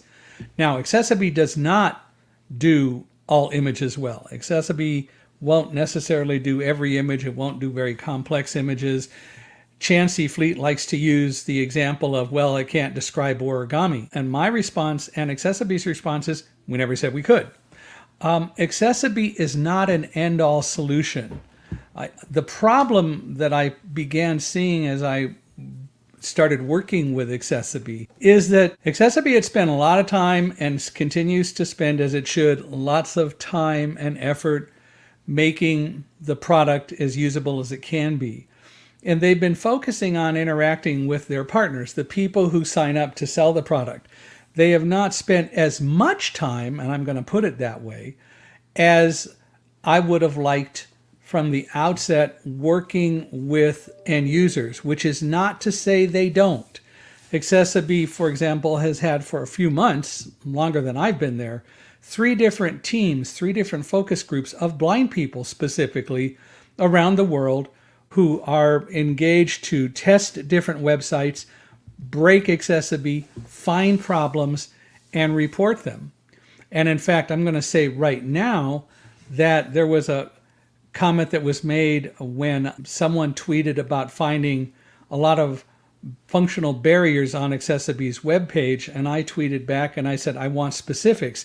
Because what I also started seeing, and it happened more after I began to work with AccessiBe, a lot of people are complaining and a lot of people are angry, but we're not getting specifics. Right. So I'm trying to do the show to add some more light rather than heat. And if I can, I'd like to divide it into two categories because I think that's a very useful Okay. summary. The first is the technology itself, and then there's the Right. messaging and engagement. So if I can start off Right. with the technology, what value? Okay, so let's stick with the technology, but what we'll come back to that. Yeah. So, all right. What so- do you let me ask you the question? What do you think is the value that AccessiBe actually adds? And I ask this because I've been using a few sites in research for talking to you and talking to others about AccessiBe. And what I find is that when you turn accessibility mode on, when the AccessiBe plugin is set up on a site, what I'm seeing is that often there are additional regions that are created, which may or may not be helpful. You also see increased use of alt text from images, which obviously anybody can license. You could use PictureSmart to do that. You also see sometimes additional text based on the URL that a link is pointing to.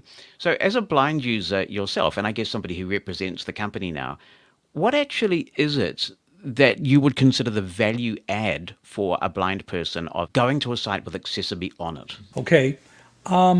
If you were a coder, if you were a programmer, and you truly were going to make a website accessible, that may mean in part working to the guidelines of the world, or with the Web Content Accessibility Guidelines, WCAG, the W3C World Wide Web Consortium standard guidelines, and so on. But that does not necessarily make a website accessible. There are a lot of things that are useful in those specifications that are put out, but many coders that I've spoken to, especially since joining AccessiBe, will tell you that doesn't necessarily fully make the website accessible. AccessiBe does the very things that you said, and it adds value because it produces on your browser, and let's talk about what AccessiBe is and what it isn't in a sec, but it puts information in your browser that you otherwise wouldn't have access to. And that's part of the issue, that some of the content isn't necessarily known to you. Let me give you an example. On my website, if you have AccessiBe turned off and you tell it to move from heading to heading, it will move to a particular place on the website, and I think it says Michael Hingson, author, speaker, or something like that. But it's the first heading and it's some way down the page. If you turn AccessiBe on and you're at the top of the page and you hit heading, it will introduce an H1, a heading that it calls H1, and it will speak some information that you didn't know or wouldn't know was in a heading before. And the reason you wouldn't know it is because the person who coded the site didn't code it as a heading. But as it was described, because I went through this with AccessiBe, the text that AccessiBe is calling a heading is the largest text on a page. And visually, your eye is going to be drawn to that. And whether it's coded that way or not, you are going to consider that the first major heading on the page. AccessiBe looks at it and says, this is huge text, and obviously there's nothing that indicates that it's a heading, but visually it would be, and so we're going to make that for the purposes of people browsing and going from place to place on the site, we're going to call it a heading. Now, AccessiBe does not change coding on a website. AccessiBe uses this concept that people call overlays. That is to say, AccessiBe is communicating with a web browser and does not change any information on the website itself.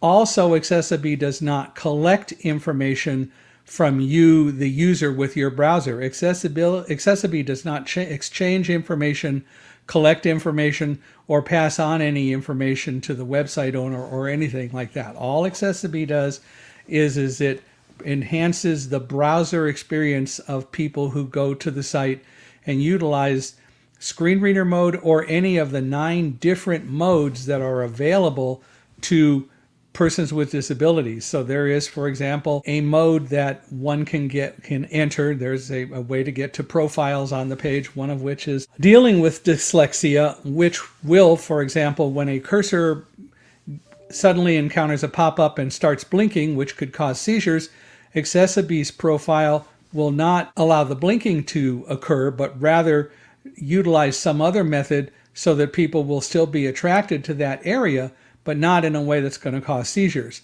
And likewise with the screen reader mode, AccessiBe is going to look at the website and try to pass on information that visually might not be available, such as the heading or non-existent heading as such on my page.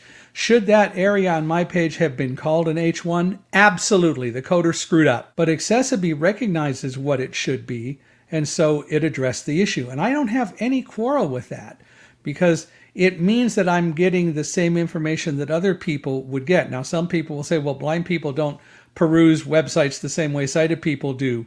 May very well be true, but it doesn't mean that we shouldn't have the same information. Can I just query the privacy elements around this? So even if I'm a website developer with AccessiBe enabled, and I want to know how many screen reader users visited my site this month, can AccessiBe tell me that even in the aggregate? Like you had 40 screen reader users come to the site this month?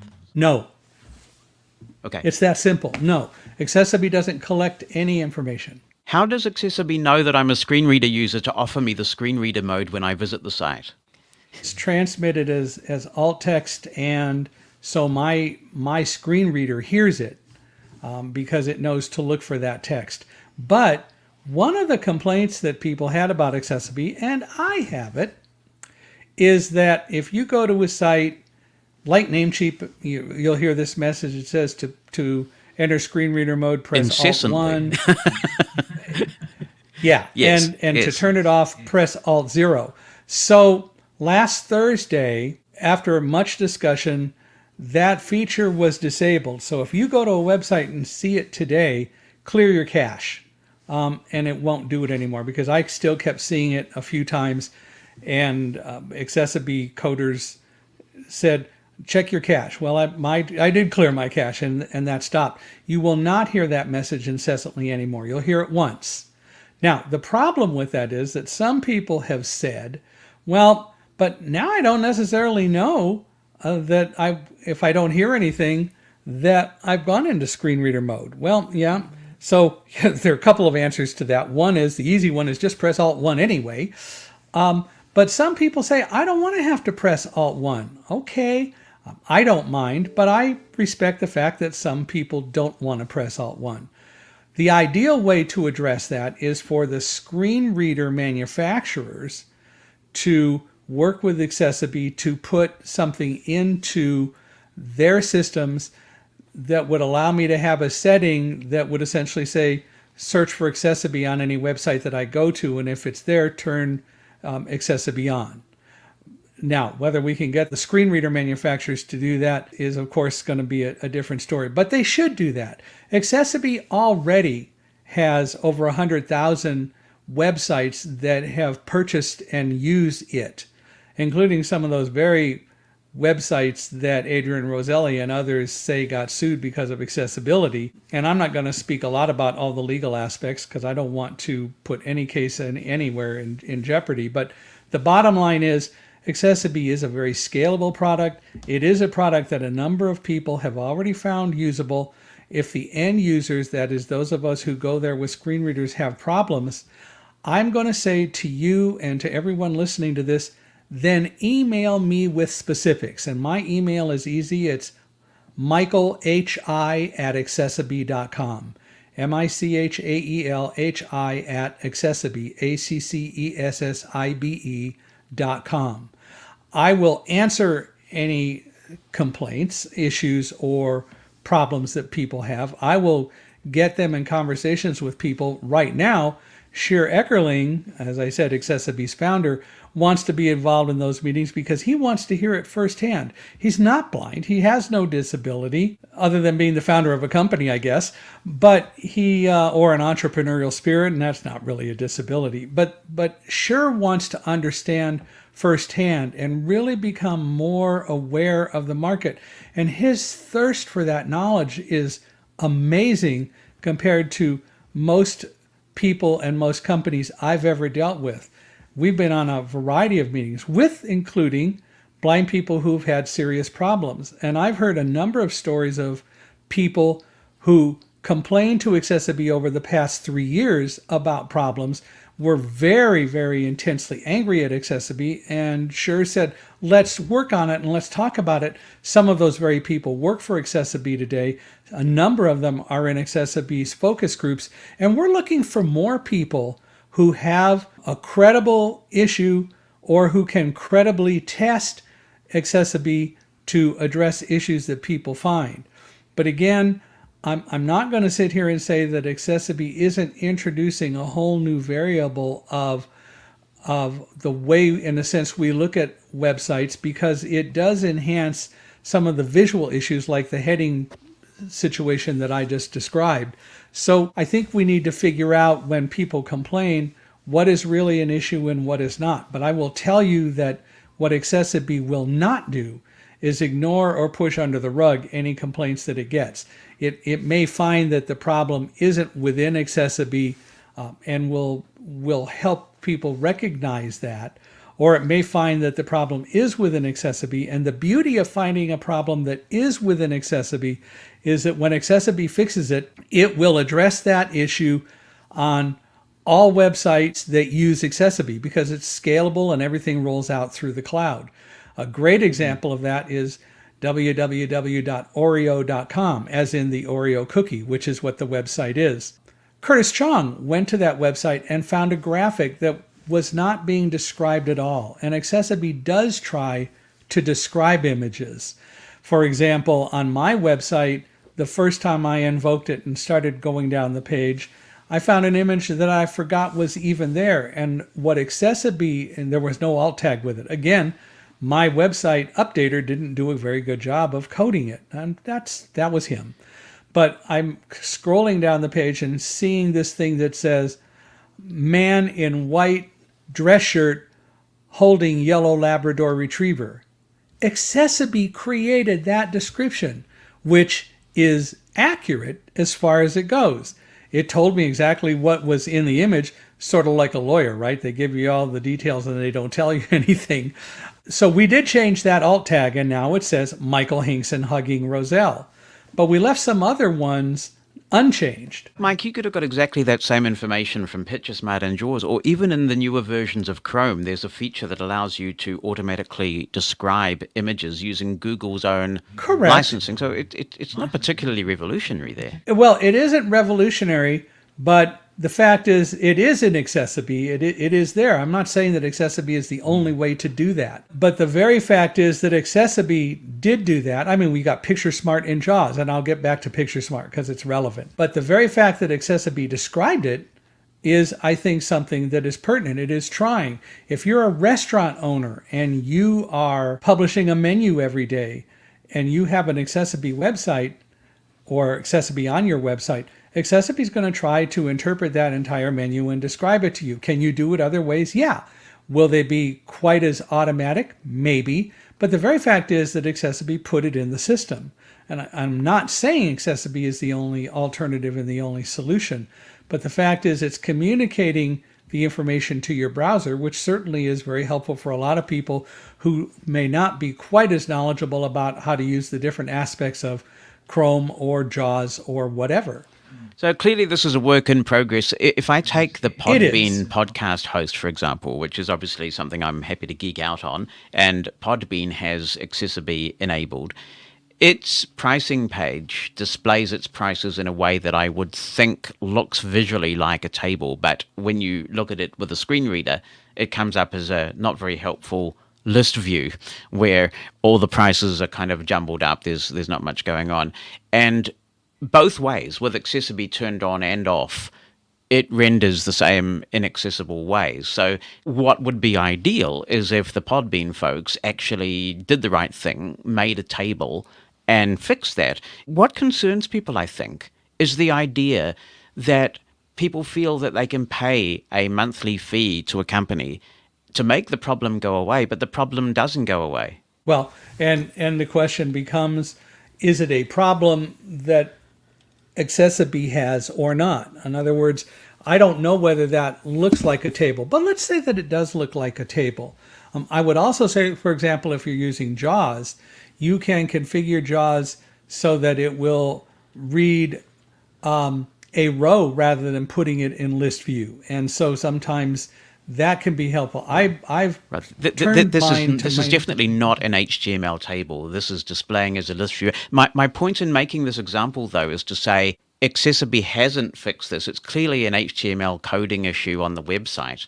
Podbean's probably implemented AccessiBe thinking, oh, good, we've taken care of these blind people now, and they have not. So it's giving them a false sense of security. AccessiBe isn't going to change the website. It's doing it, and look, if it's a problem that can be fixed, I think it should be addressed. And I'm not defending AccessiBe. What I am saying, if Podbean is displaying it as a list, if Podbean isn't displaying it in a way that AccessiBe can interpret it as, oh, they visually wanted it to look like a table, then AccessiBe isn't going to try to go in and make it something that it's not. And that's like my that point. Heading that I described on my page, where it clearly should have been a heading because, as it was described to me by several people, it's the largest text on the page. So AccessiBe said it must be that was supposed to be a heading.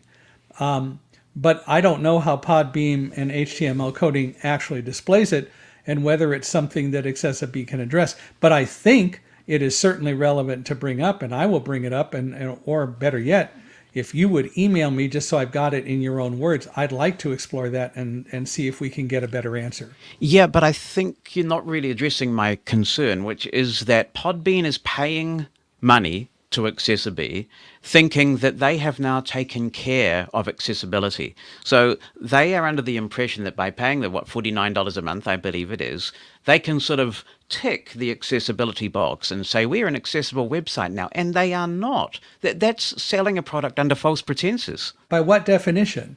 The information by the fact is that there. I need to... No, I'll tell you about the definition. I want to be able to get at the information in a way that tells me very clearly what the price is, how much I will pay each month, and how much I will save if I pay yearly. A sighted person can glance at the screen and get that information now.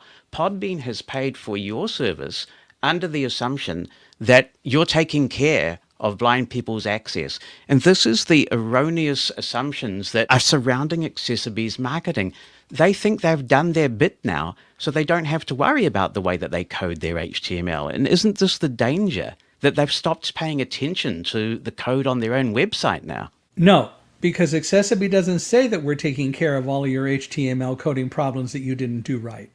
AccessiBe is introducing an enhancement that will make a lot of that website a lot more usable. I understand what you're saying. I'm not sure that Podbean actually comes away with that attitude because it may or may not even really understand what access is all about. But now we're getting to the heart of part of the issue. Accessibility isn't necessarily in the coding, it's in the functionality and the usability. And I can't sit here today and answer why AccessiBe doesn't do more. But I will tell you that I will find out. If AccessiBe is falling down on its job of making the website as usable as it can, and if it is something that can be addressed, the AI can be tweaked. And if it is done for Podbean, it will also be done for any other website that has the same characteristics. So I don't know that answer, and I hear what you're saying. There are those that would say, but I can read down the list and get the information, and maybe it isn't as easy as we would like it to be. I'm not saying that's a good answer, but no. There are those that will say that. But I think that we can certainly find out what can be done and what the issue is, and see what can be done to address it. And I'm glad to do that. You are right. It's a work in process, and it's going to always be a work in process. Coding is a work in process. I can talk to you about websites that spent $55,000 just to have an audit, much less their website fixed by some of the major coders. And their coding audit programs say that their websites are 97 and 98% accessible. But AccessiBe's website audit tool, ACE, which is at ace.accessibe.com, says that the website is not accessible. And in fact, this is a true story that happened last week. We went with the person, the blind person who brought this to our attention, and went to the website. he shared the screen, and lo and behold, there is a menu on the site with 3 items, none of which are accessible, but those 3 items each open up into like about 15 or 20 different things, and none of those were accessible. And this is a website that was supposedly coded by one of the major experts in the website coding accessibility field. So it's all a work in process. One solution isn't going to give all the answers, but AccessiBe believes it's an enhancement.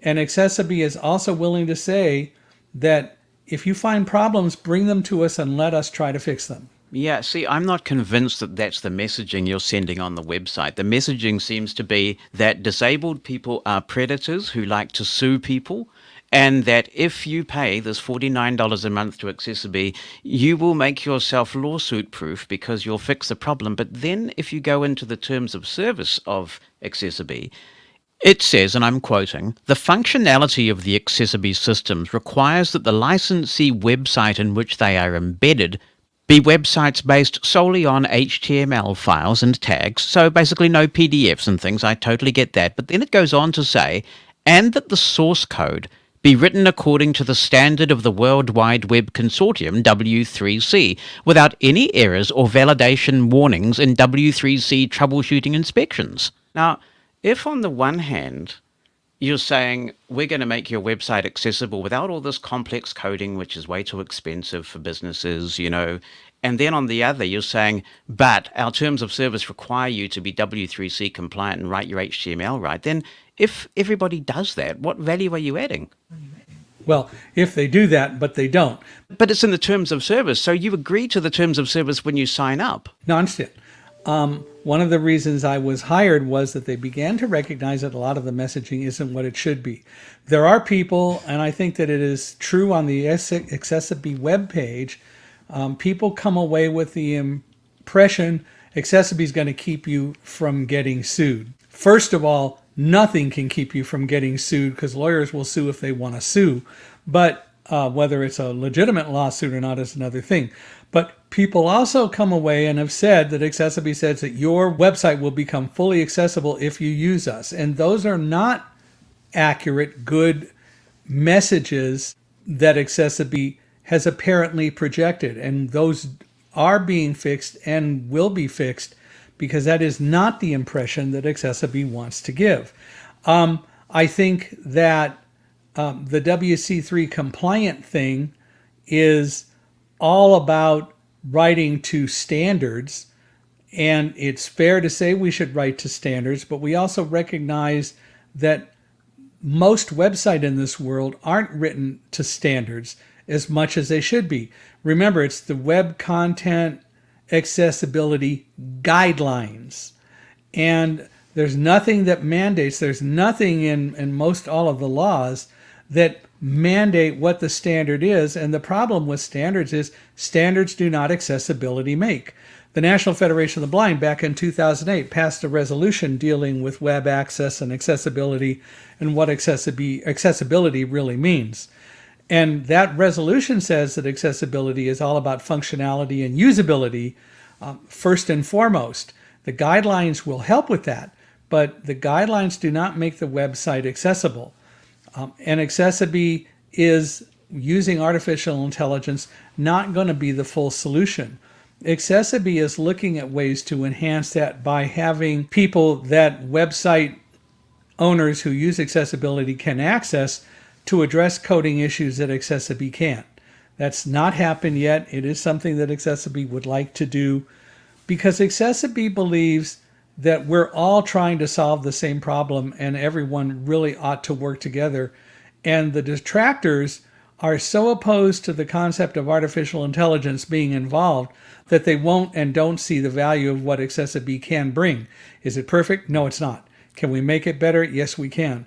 Will AccessiBe work to make it better? Yes, and all the input that it can get, and you gave a specific example today that I'm going to take back to AccessiBe and address, and I will get back to you, and then you can pass that information on, or we can have another conversation about it. I've heard the comments about the terms of service as well as the differences between that and what's on the AccessiBe homepage, and I'm not happy with that. And we will continue.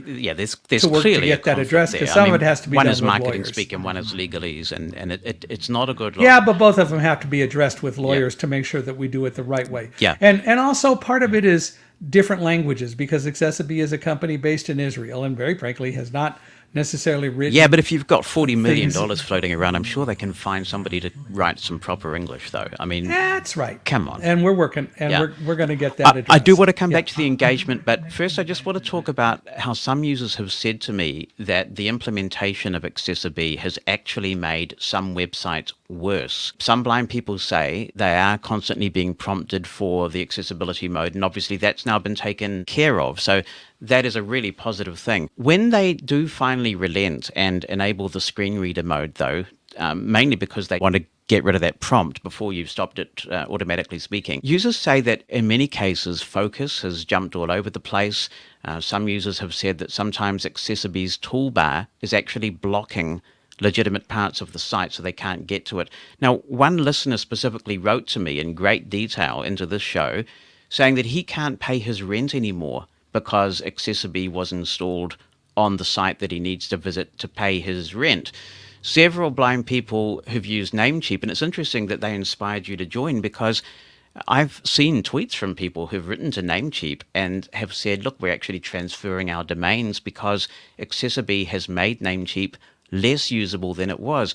We had an example just recently where CSUN has had to issue a public apology for the fact that AccessiBe was implemented on their assistive technology conference site without their consent, and it sparked a flurry of complaints, and they had to get it removed. But I'm not sure how that could happen. How would that even happen? Well, I presume their web host may have done it without their knowledge, but I don't know the details. But what I'm getting at is there is a groundswell of concern about this, and now what's happening is that you get people on the web who are publishing quite detailed instructions about how to use ad blockers and the settings of your router to actually block AccessiBe's website and IP address. Now, when users experience this degree of degradation and upheaval, there's a serious problem with the technology, isn't there? Well, I think there can be. Let me give you an example of something that we discussed yesterday. I spoke with a person yesterday, and Cher Eckerling was on the call, who brought up Namecheap. And this person said, I can't even log into Namecheap when AccessiBe is on the site. I believe that person, but I've not been able to replicate that. And I don't know whether Cher has figured out what might be going on. Now, this person used Firefox, and I don't use Firefox. Is that part of the problem? Don't know, but I will be finding out if any progress has been made on that. But I don't know that all of the different things that you're mentioning are AccessiBe directly related or not. But in any way, the bottom line is AccessiBe is affected because people are relating the fact that they're seeing the site, there's a problem, and AccessiBe's on the site. I don't see how they can't be related, Mike, because we have two situations that I'm citing here. One, we have a lot of blind people who used to use Namecheap. Now we have a lot of blind people who are saying, I'm having difficulty. We had a guy who used to pay his rent on a website, pretty critical task. Now he says AccessiBe's been added and he can't. So AccessiBe is the only variable that's changed here. So, okay, what's the problem? That is, why can't he pay his rent? What is it that he can't do on Namecheap? What is he not accessing? In other words, it's difficult for someone to just say, I can't pay my rent anymore, and we not be able to understand what the problem is. Can he not log in? But you see, the point is, he was able to do it before. But the problem is you can't solve a problem unless you know what the problem is. No. And I'm not disputing that he's having the... I want to come at this from another angle. He was able to do it before, and now he can't do it. What I'm saying to you, Mike, is that this plugin is actively causing harm, and I know that the people at AccessiBe take offense to that. But clearly, if you can't pay your rent anymore, and you used to be able to before AccessiBe came along, you are harming people. Well, okay, again, I am saying to you, without understanding what the problem is that he can't do to pay his rent, I can't fix it. Sure, but if they take AccessiBe out, the problem goes away. So why don't they just take AccessiBe out? It's clearly not fit for purpose in that case. Well, it certainly isn't. And by the way, they can always hit Alt-0 and turn AccessiBe off. Yeah, but he's saying that when he does that, the focus jumps all over the place and it doesn't correct Not the with problem. Alt-0, because now, that's so what he did, and AccessiBe I'm is just going to finish this explanation because it's important. So what he then did was he used an ad blocker, such as those you can get from the Google Play or Firefox or Edge stores, and he disabled the IP address of the servers that AccessiBe use, and suddenly he can pay his rent. Now, that is a pretty compelling argument. And you know, you've been around enough to know what's going to happen next. There are going to be blind people who are going to start calling for boycotts of the websites that implement AccessiBe. And with stories like that, can you really blame them? No, but I want to fix it. And I can't fix it without details. I'm not blaming anyone, and I won't fix blame. But I also know that a number of the things that we hear from people are, well, we're having a problem. We can't do this like on Namecheap.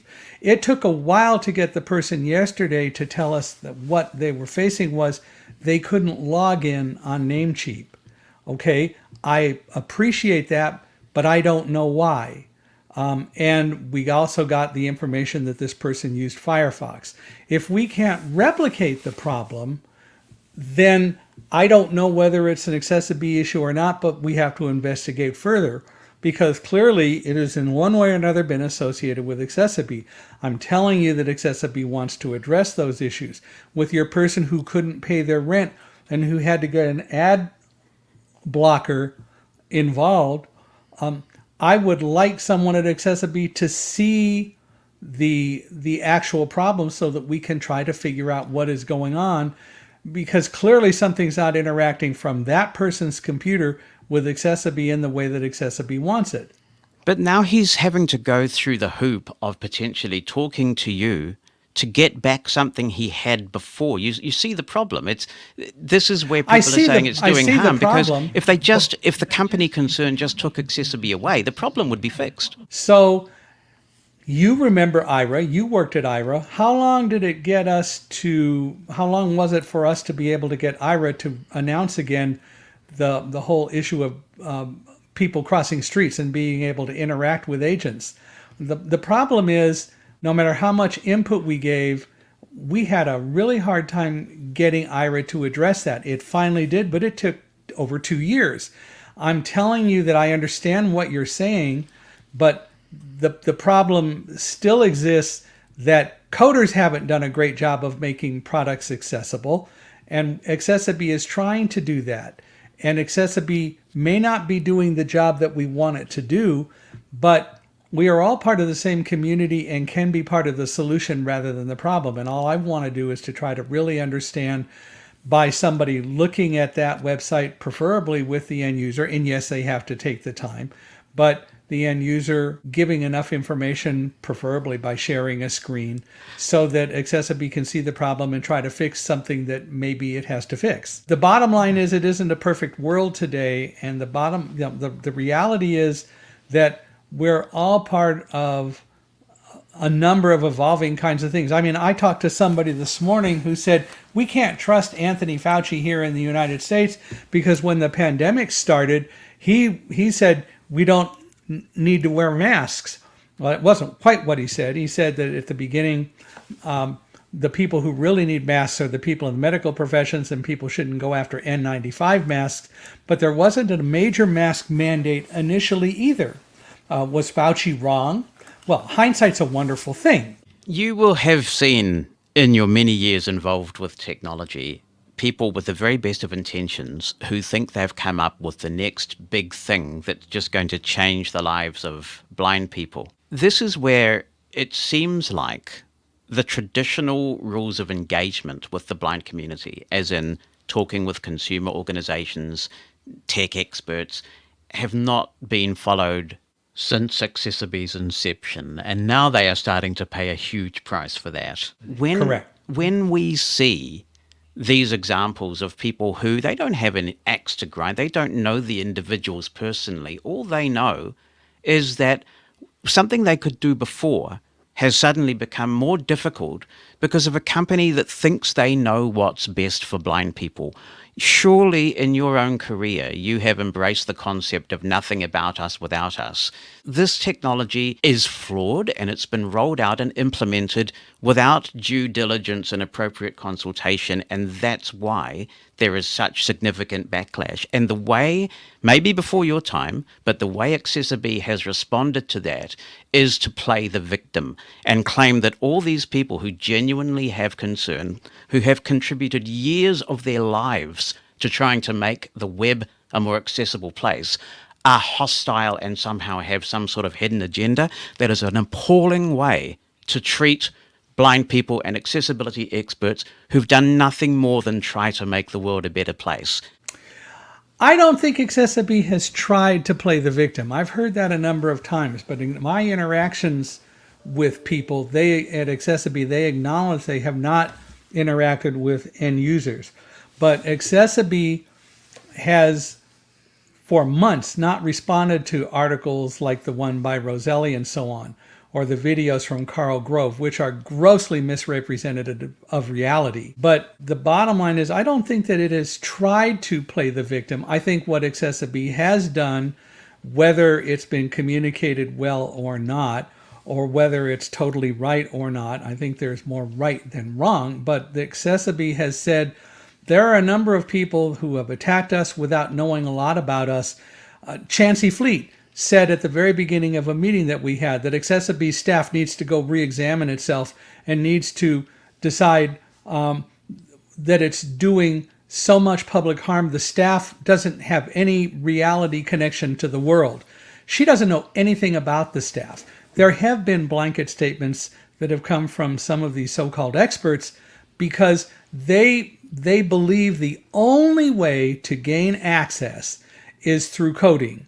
And even yesterday, the person I mentioned to you who talked to us about Namecheap, when we talked about what's going to make the world accessible, this person said the only way it's going to really happen is when coders and when all products are developed with a mandate that accessibility be included. And accessibility, again, and we finally agreed, was based on functionality, not just the standards. But the comment was that it's not going to be accessible until the time that coders are forced to learn and are mandated by virtue of the development of the products initially to include accessibility, and that they can't be released until the websites or the coding or the product is fully accessible. Great goal. No one, including people at AccessiBe, will disagree with that. The ideal thing is to put it in the coding. However, when's that going to happen? Accessibility is not something that's going to happen in the near term, but AccessiBe is working to try to enhance the process and bring more functionality to websites sooner than what the coders are going to do. And the coders have, to some degree at least, and probably I would say to a large degree in some cases, plain out and out won't accept that there's any other solution that can have any meaningful effect other than their coding. And their coding hasn't worked very well, as I pointed out with the website where somebody paid a bundle of money and it wasn't accessible. And that was done by a major firm that supposedly specializes in the accessibility business. There is room to address accessibility from a variety of different standpoints and a variety of different directions. And all I am saying is we shouldn't rule something out that clearly a number of people are finding very helpful, but consumers may not totally be finding useful. We've got to fix that. AccessiBe wants to live in harmony with the accessibility community, and I see that they have said that they're going to join the W3C in the next little while. But you use the term so-called experts. It sounds like by prefacing that with the so-called, you are questioning their expertise. I'm questioning their ability to truly make websites accessible when they don't and say they do. I gave you an example of a website that didn't have clearly delineated menus, accessible, yet their own audit tool said that the site was accessible. A number of the people who are in this field don't approach accessibility from a functionality and usability standpoint. They approach it from simply meeting the WC3 standards and guidelines and the WCAG guidelines, and that does not an accessible website make necessarily. You were skeptical about my view that AccessiBe has been playing the victim to some degree, and I want to read you just a brief passage from the blog post you'll be very familiar with from them, which says, "Unfortunately, some people are trying very hard to take control of the narrative and have spread a lot of misinformation, but not only that, in the last few months, we've been going through a non-proportional amount of harassment that is not only unethical, but in some cases borderline illegal and involves sabotaging our customers' businesses and trying to harm our digital assets." Can you give me some specifics about that behavior and who was responsible for it? I'll give you some specifics that I'm aware of. I don't know whether there will be law cases, so I won't mention names. But there is one person who signed up who is an AccessiBe partner. It happens to be a blind person who found AccessiBe in a different by accident way than I, liked it, and signed up to be a partner. And he has been approached by one of the major opponents to AccessiBe, and I have not heard whether they had discussions, but the person who approached him said, "You shouldn't be using AccessiBe. It's a bad company, and we need to talk about it." And it wasn't just that he was using it, he was a partner. That is not the way to address an issue like that. And that does interfere with AccessiBe's business. I will tell you that I was called by a lawyer who said, "You should run away from this company." And his basic philosophy is they charge a monthly price, and what happens if somebody decides not to use AccessiBe anymore and stops paying? It will go away. And my response to that is, what happens to the company that pays for accessibility from a coder but doesn't have a maintenance agreement and something changes on the website? I've heard other examples, and I mentioned a meeting that we had with Chansey, and Adrian Roselli was at it, and there were comments made at that meeting that were not acceptable. But there are also videos out on the web of people who purport to be demonstrating what AccessiBe can't do, and AccessiBe, as near as anyone can tell, wasn't even activated during the videos. There was total misrepresentation. There's a lot of legal stuff going on, and I'm not privy to all of it, but there is a lot of opposition, and I don't mind legitimate opposition where we work to try to address it. I do mind opposition where people make things up as they go along. So if people use ad blockers or other technologies to block AccessiBe's technology, or they called for a consumer boycott of companies that have integrated AccessiBe, would you consider either or both of those things unethical? No. What I would say is, if people are having that problem, I want to talk with them. I want to see if we can fix it, because AccessiBe is trying to become a better product. Right. No, so I wouldn't consider those unethical at all. They've had to do what they need to do to get to websites. But I don't know what the problem is, but it's like any other product where I have been involved, whether it be from the Kurzweil reading machine that didn't read a bunch of stuff at first, and we looked at material that people couldn't read and found reasons why the machine didn't read it. And over time, those issues were addressed as technology and resources permitted. But if people complain and won't allow us to get the information from them to try to resolve the problem, then I think that is a problem. Unethical? No. A problem, though? Yes. One of the issues is trust, I think, at this point, because AccessiBe's been around a while now, and you talk about talk, which is really important. One of the things people have been seeking is some open dialogue. There are those who are concerned that they feel that people are being picked off for one-on-one discussions rather than any kind of public forum that is not in any way screened by AccessiBe, where people can come along and have free and frank discussions with you and Cher and whoever wants to turn up.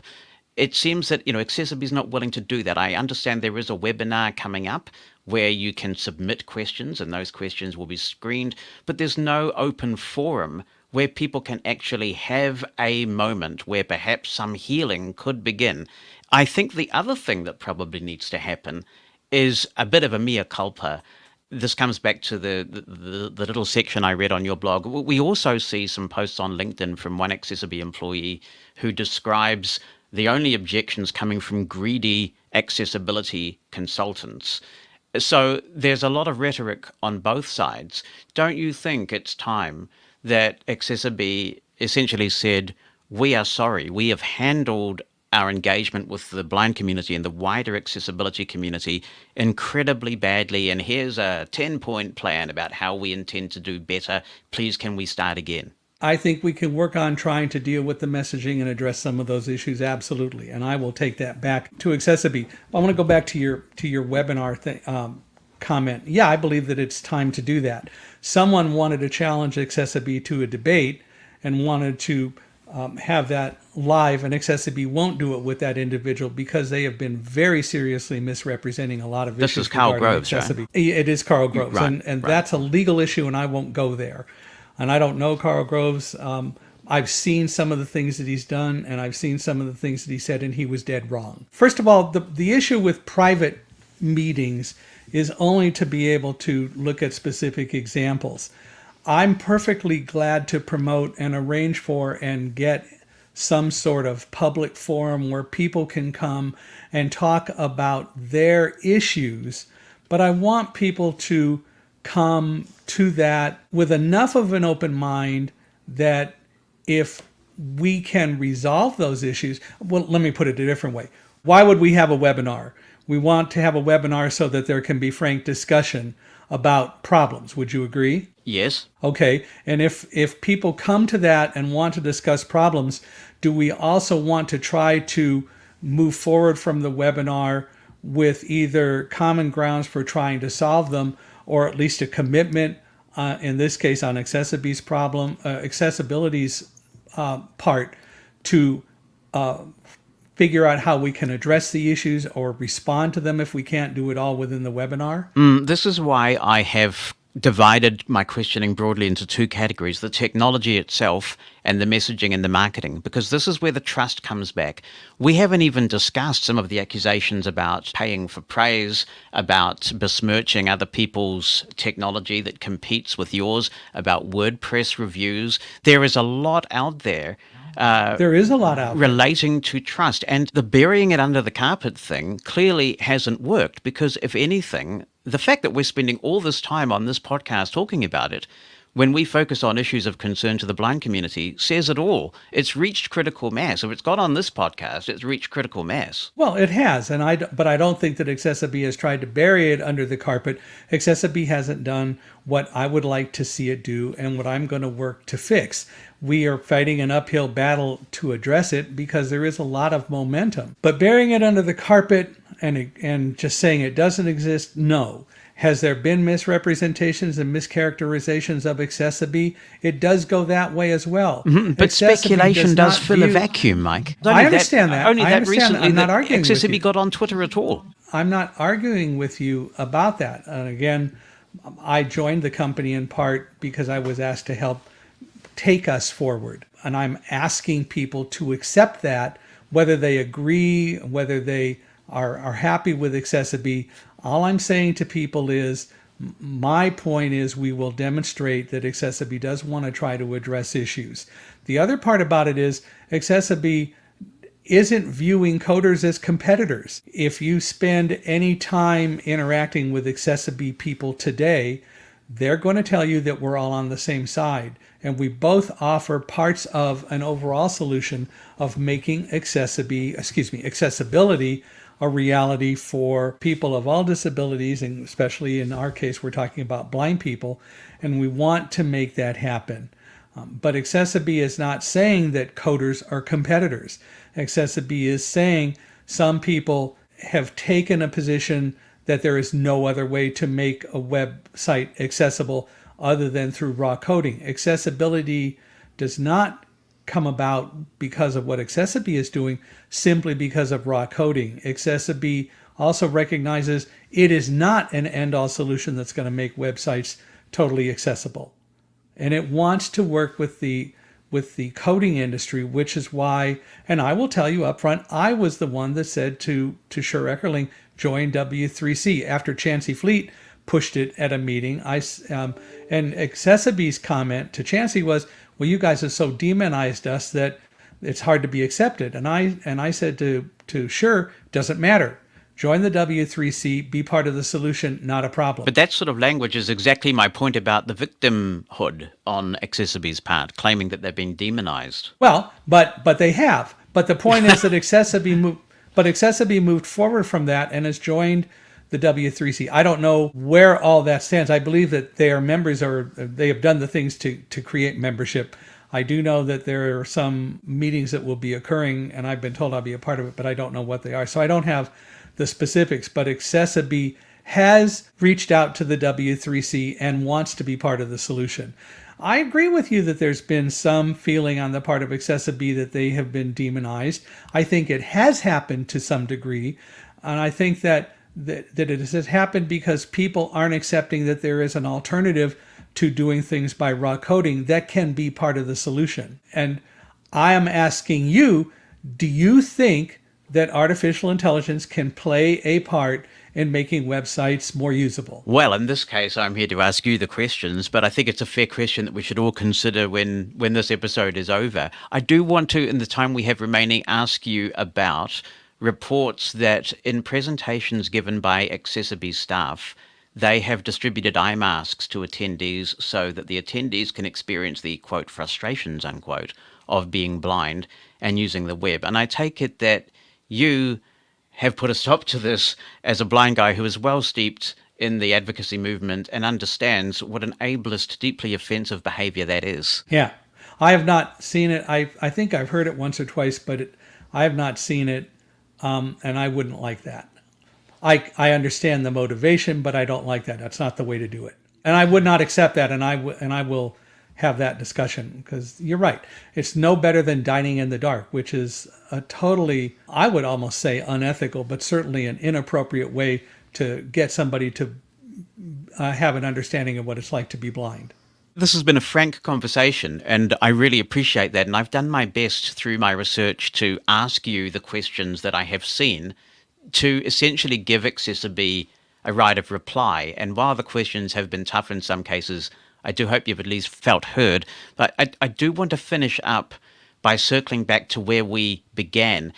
Some people have said, if you issued a statement today to say that you made a mistake and now you can see the problems that AccessiBe is causing and that you are going to move on with your life and make a clean break, most of the blind community would say, okay. That they think that you have made a very grave error of judgment, that your reputation is damaged. And I want to give you the chance to comment on this, because clearly you wouldn't be human if this degree of scrutiny hasn't taken a toll on you.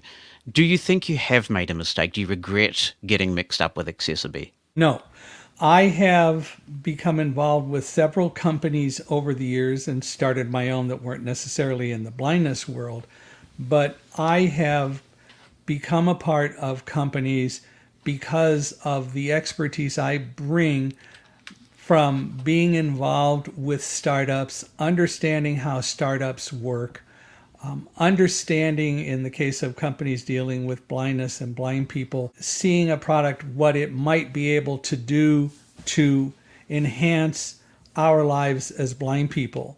And I join companies that have reached out to me and said, we believe that we have a very valuable product. And some of them have been more dramatic than others and said, we've got the greatest thing since sliced bread. And many I've not joined. But if I believe that there is real potential with a product, I believe that if I can make a difference and help it philosophically and logistically become better, I will do that. I joined IRA. And I joined IRA with those concepts in mind, and with those concepts explicitly stated by the leadership of IRA. Sometimes they did not follow through on some of the things that they said they would do, like the discussion we had a little while ago that I mentioned about street crossings, where someone at IRA said, well, our lawyer said that we can't have agents talking to people while they're crossing the street. And for more than 2 years, we fought that battle to get IRA to change. But on the flip side, I think this is an important point I want to come back to. You'll be really aware that even before IRA launched, Suman Kanuganti, who founded IRA, took the time to know who the key players were in the blind community. He did, because I took him to the team. Sure. He did that because I did that. But he I didn't reached out have that luxury with AccessiBe. Right. So he reached out to find people who could do that at a critical time in the organization's inception, and it avoided a disaster because potentially IRA could have been a company that portrayed blind people in a negative light, that they were helpless without IRA. And because they had the involvement of consumer organizations, particularly in the United States, that happened. So it's a bit of a stark contrast from what you're going through with AccessiBe. Right. Unfortunately, that ship has sailed, and now we have to work a different way. I'm not disagreeing with you, but I'm saying it doesn't change what I see as the value of the product and what I see as the potential of the AccessiBe team. I have not, even in the case of AccessiBe compared to IRA, unfortunately, IRA hired a number of people who were not blind, who made decisions that should never have been made. AccessiBe is more open to trying to deal with issues now. And I can't ignore what happened in the past, but I can deal with it going forward. And I am only saying to people, if you have any belief in me as an individual, I'm going to do that. And you are welcome to reach out to me specifically. And I'm telling you to tell, or I'm requesting you to tell anyone who wants to talk about issues that they are welcome to reach out to me, and I will want to understand what their issues are and address them. I am also telling you that the AccessiBe team, right or wrong, didn't do some things in the past that it should have done.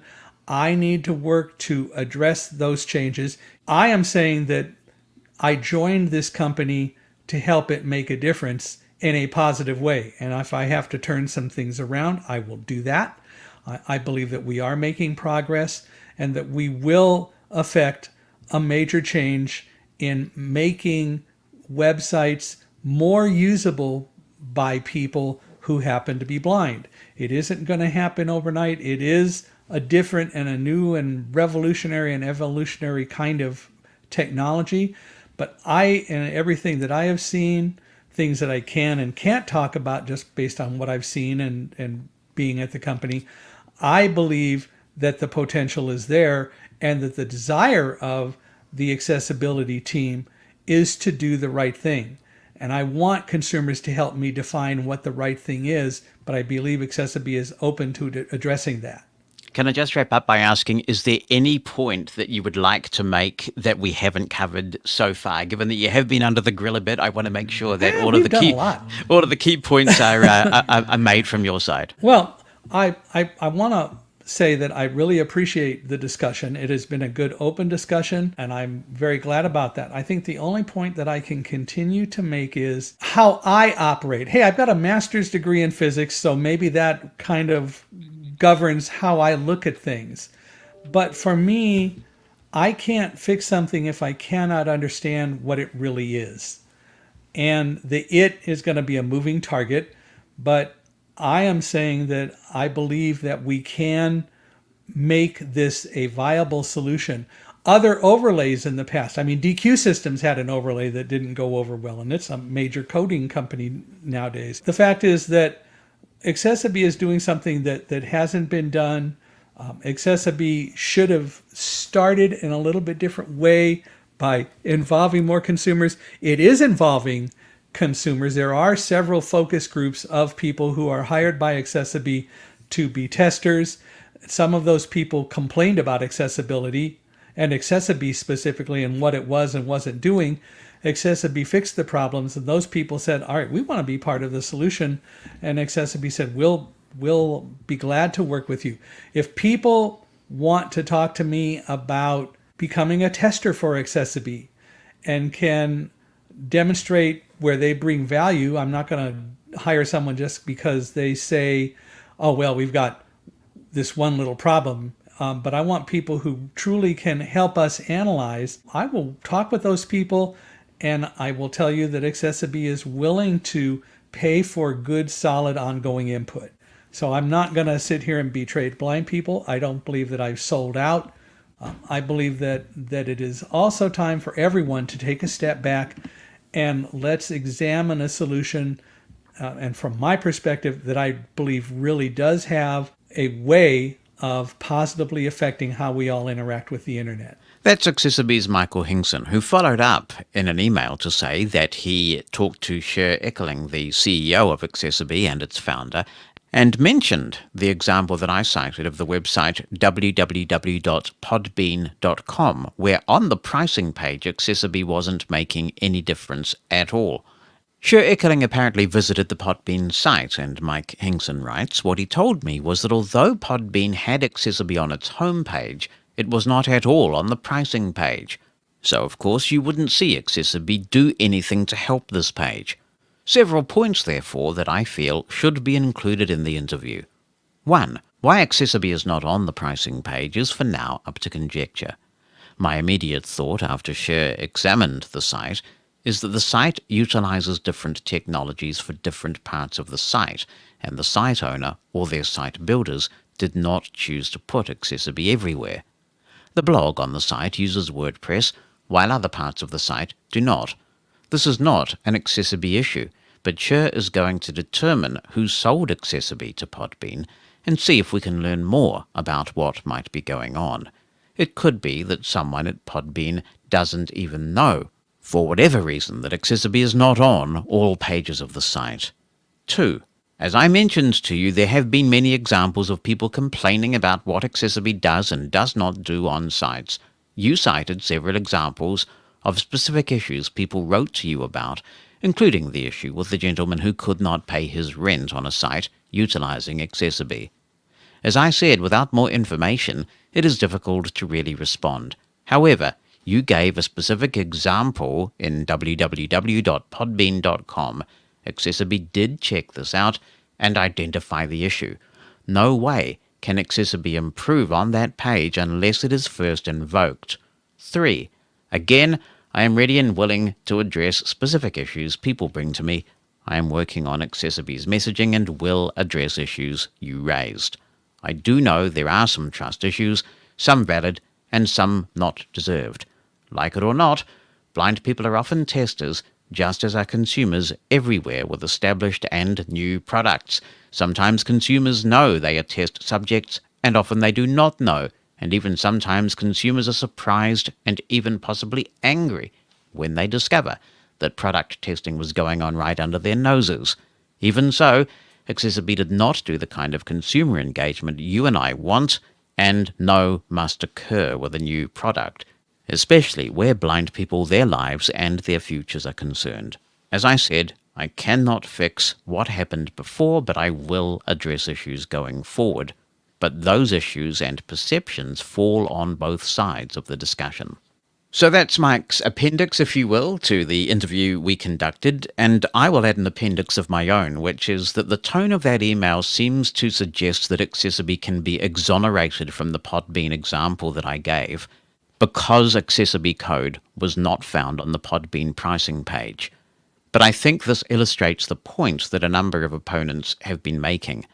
There can be several reasons for AccessiBe's technology not working. The Podbean example appears to be one, where there could be different pages of the site hosted in different ways, and that could mean that even though somebody implements the AccessiBe technology on the home page, it does not filter through to all pages. So even if the technology were working, it may not solve all the accessibility problems. Second, the jury is still out then.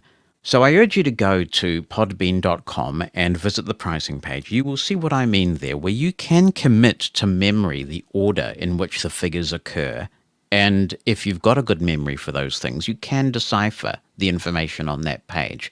But it's not in a nice navigable table. And since they have this problem, where it's possible for a piece of code to go on the home page, but apparently not make its way to all pages in certain circumstances, we don't know whether it would have remediated the problem, but all other evidence suggests it would not have, that this technology is not capable of turning data that is best read as HTML tables into HTML tables. And so the only answer to this problem is for Podbean to do it right. Do the right thing. Make your site accessible in a way that's tried and true.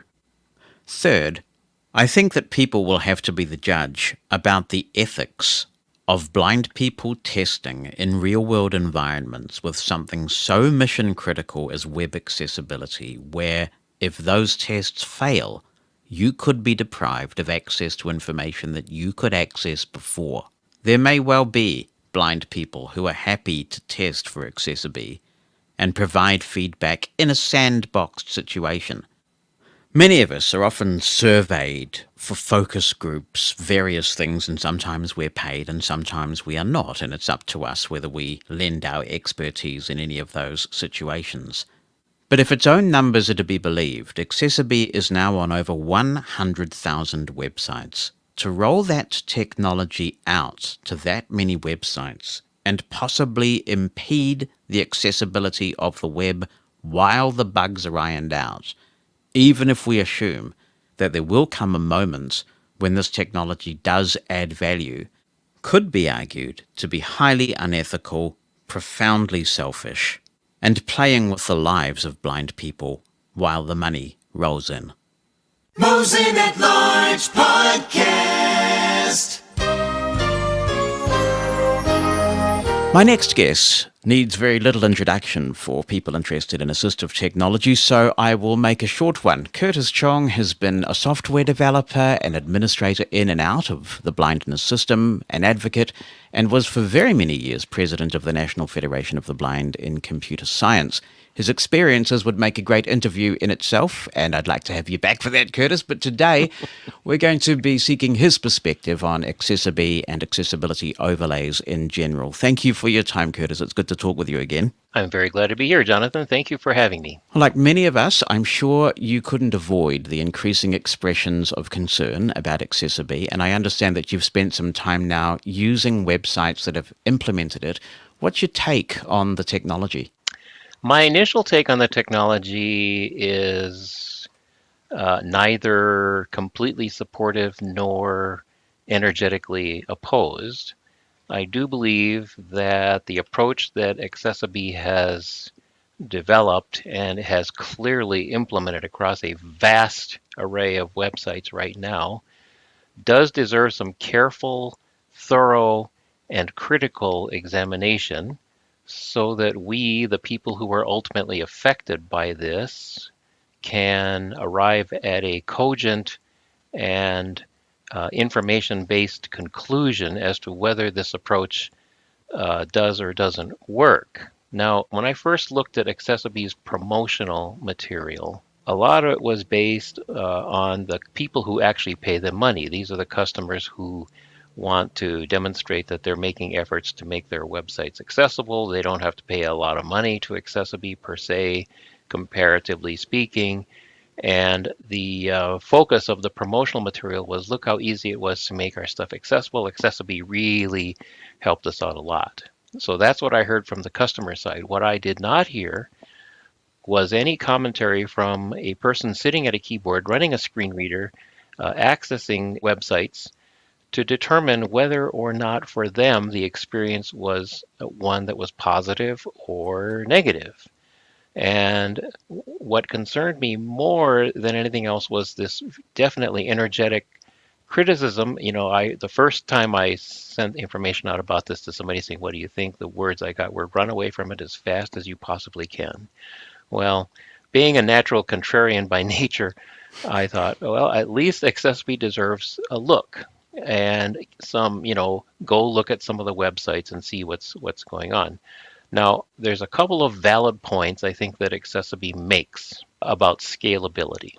All right, we're not talking yet about the pros and cons of what they're doing. What we're talking about is if you have people, companies, organizations who are small businesses who don't have a lot of money in their budget, they're using third-party tools or very simplistic tools to put up a website that doesn't cost them a lot of money to put up. If a blind person wants to go to their website, you might experience some problem with accessibility, but then if you go to these small companies and ask them to do something as simple as, say, for example, putting up an alt tag on a unlabeled graphic, what will happen is they will say, we don't know what an alt tag is, or we don't know HTML, we depend on this other company to do it, and so you're likely not to get the thing fixed. So you have thousands and thousands of websites going up all the time, and we don't know how many inaccessible sites there really are out there.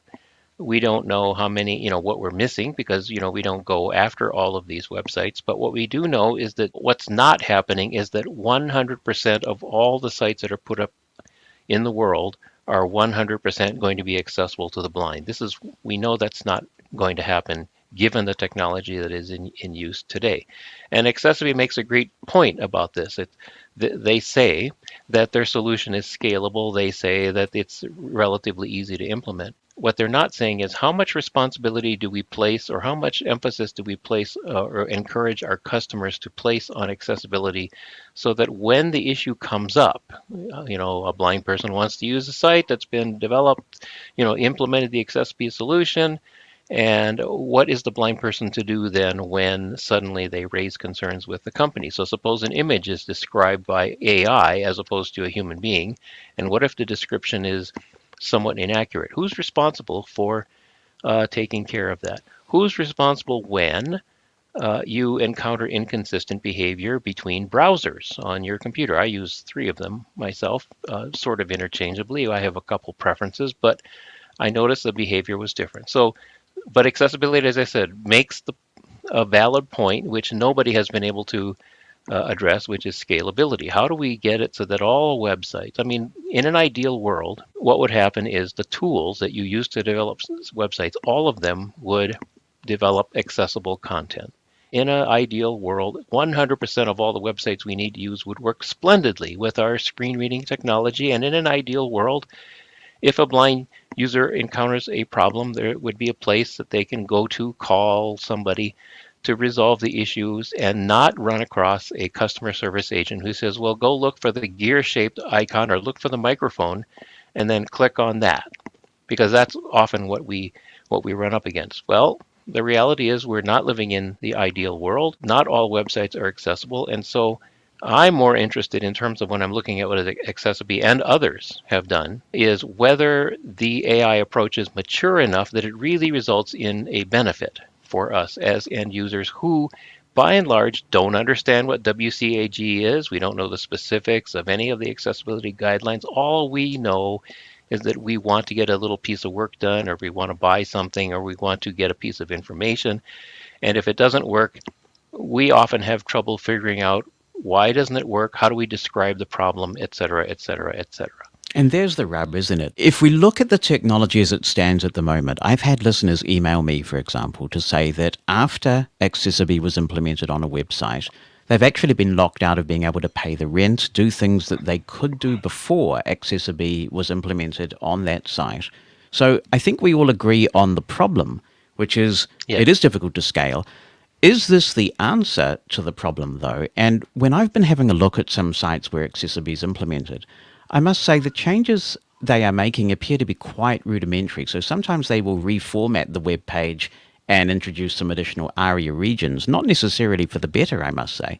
They're licensing some technology where you do see some additional photo captioning, but you could do that with JAWS and PictureSmart. They're also giving a little bit of extra information about the URL that is pointed to in situations where that might be ambiguous in the alt text. But again, you could do that with a screen reader these days as well.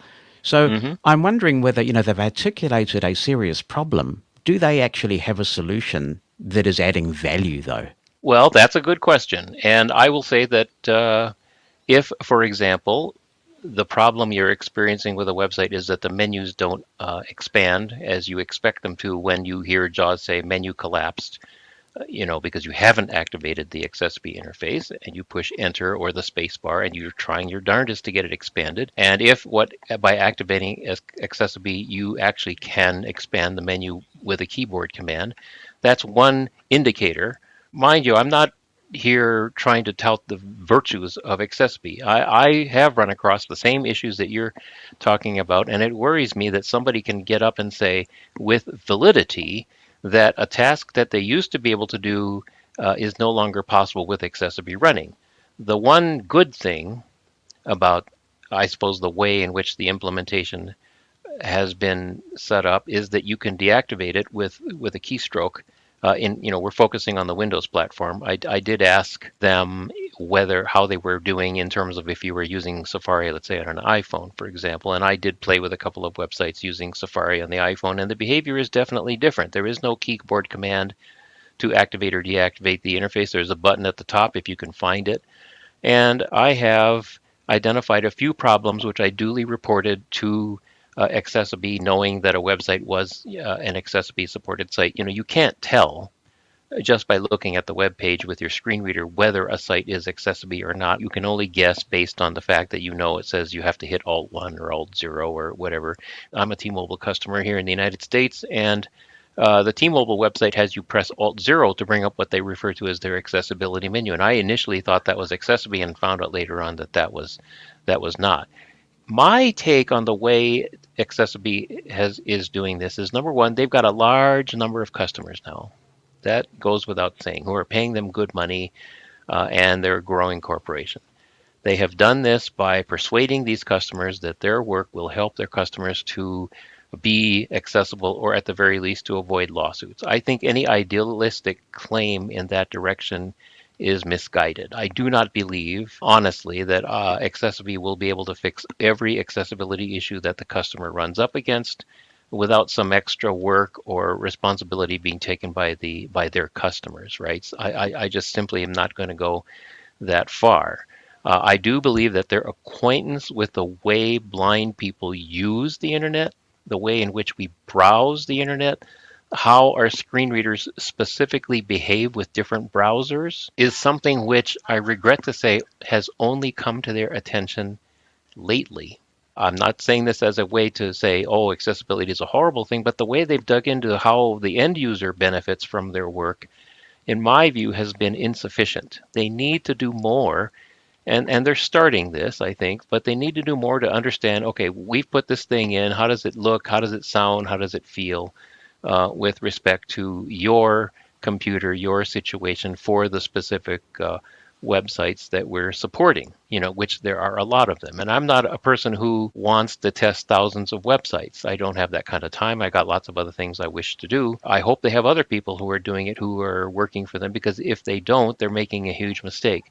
The concern I have has nothing to do with technology. It has everything to do with implementation. How do you help your customers, I'm saying this from the AccessiBe perspective, to understand that if a customer says, my responsibility with regard to accessibility is done, I've paid for AccessiBe, they're supporting my website, and I don't have to do anything else about it. Any problems you have with our stuff now, go call them. Yeah, see, this is the thing, because people are paying for this, and they think that Yes. that's made the problem go away. And Correct. particularly with the marketing that's on their website, it's almost like, inoculate yourself against these disabled people who want to sue you. And in one of the testimonials, they talk of frivolous lawsuits. So I think there are two strands to this that you have identified that are very important. First, there's some doubt about whether the technology really is adding value and whether in some cases it's making life worse for disabled people.